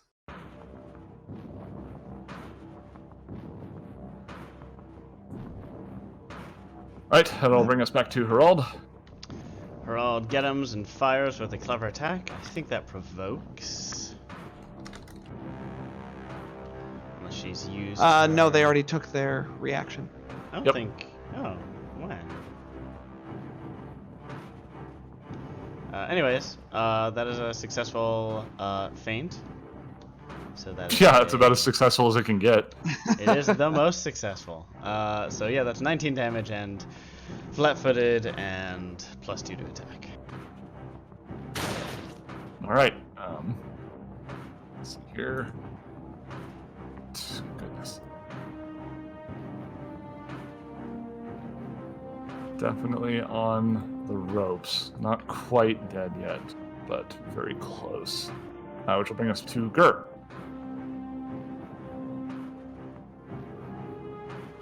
Gary, you're muted. Going to drop another gun, leaving just a trail of guns in his wake. Running up and smashing this lady in the face, hopefully with a hammer for 20 to hit. Probably not going to hit. Ooh, does that hammer have a name? Stormfang. With the bonuses, that is actually going to be a hit. Woo! For 28 damage then. Almost Yeah, it's, max damage. Goodness gracious. It's a good hit. Alright, that'll bring us to Mouse. Woo! Mouse will shoot this one that she's got, inner sights. Mm-hmm. Disintegrator rifle. Ooh, with a full attack, because she doesn't need to move. We might This have is covered from that disintegrator position. rifle, I think is... I don't think you Oh, can do a right. full But But attack. you will might, since you have a move, you probably want to move so that it doesn't Move. have soft cover. Yeah. Here? Sure. Yep, that's legit. Legit. It's a 24 to hit Oh, yeah. So... for 27 Sh- damage. She had engaged in her ferocity feature, so that is enough to actually stop her from living.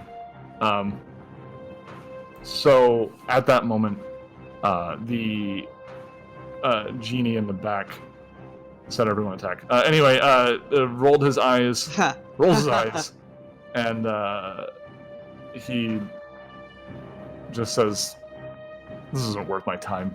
And he plane shifts, literally leaving this plane of existence before your very eyes. Rude.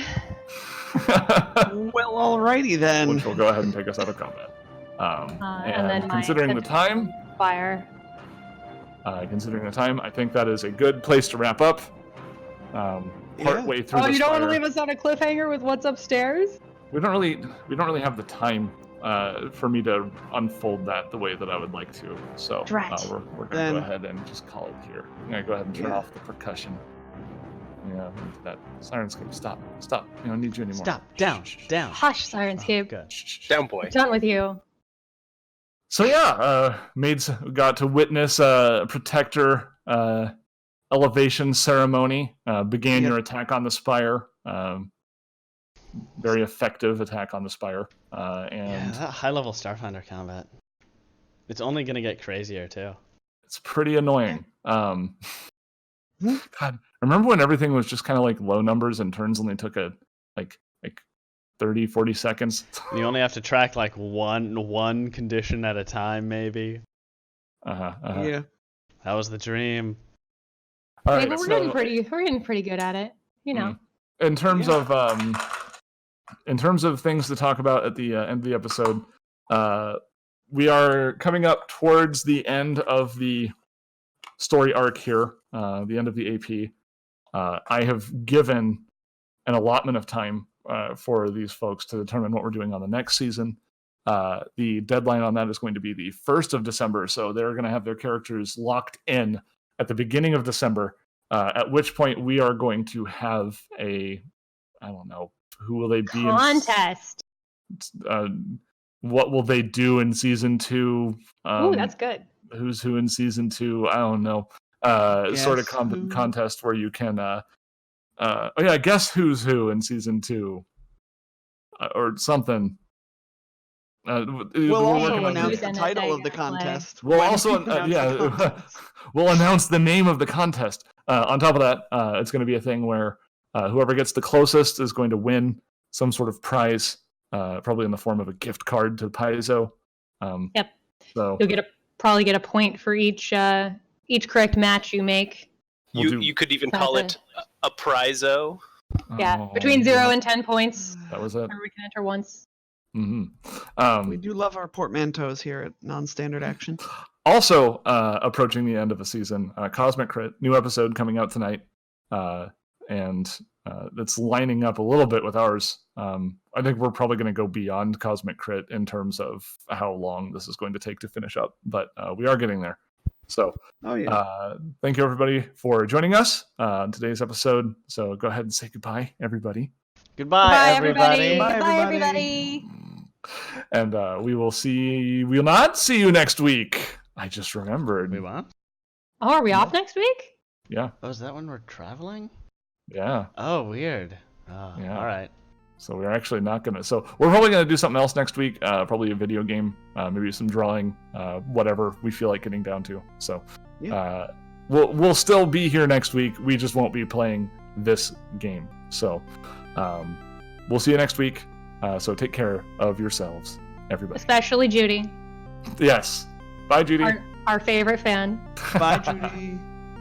Well, I need you to say the sign off again, because like you didn't. Oh, I do have to sign off, and then we don't say anything after the sign off. Yeah. I'm sorry, I read it. Take care of yourselves, everyone.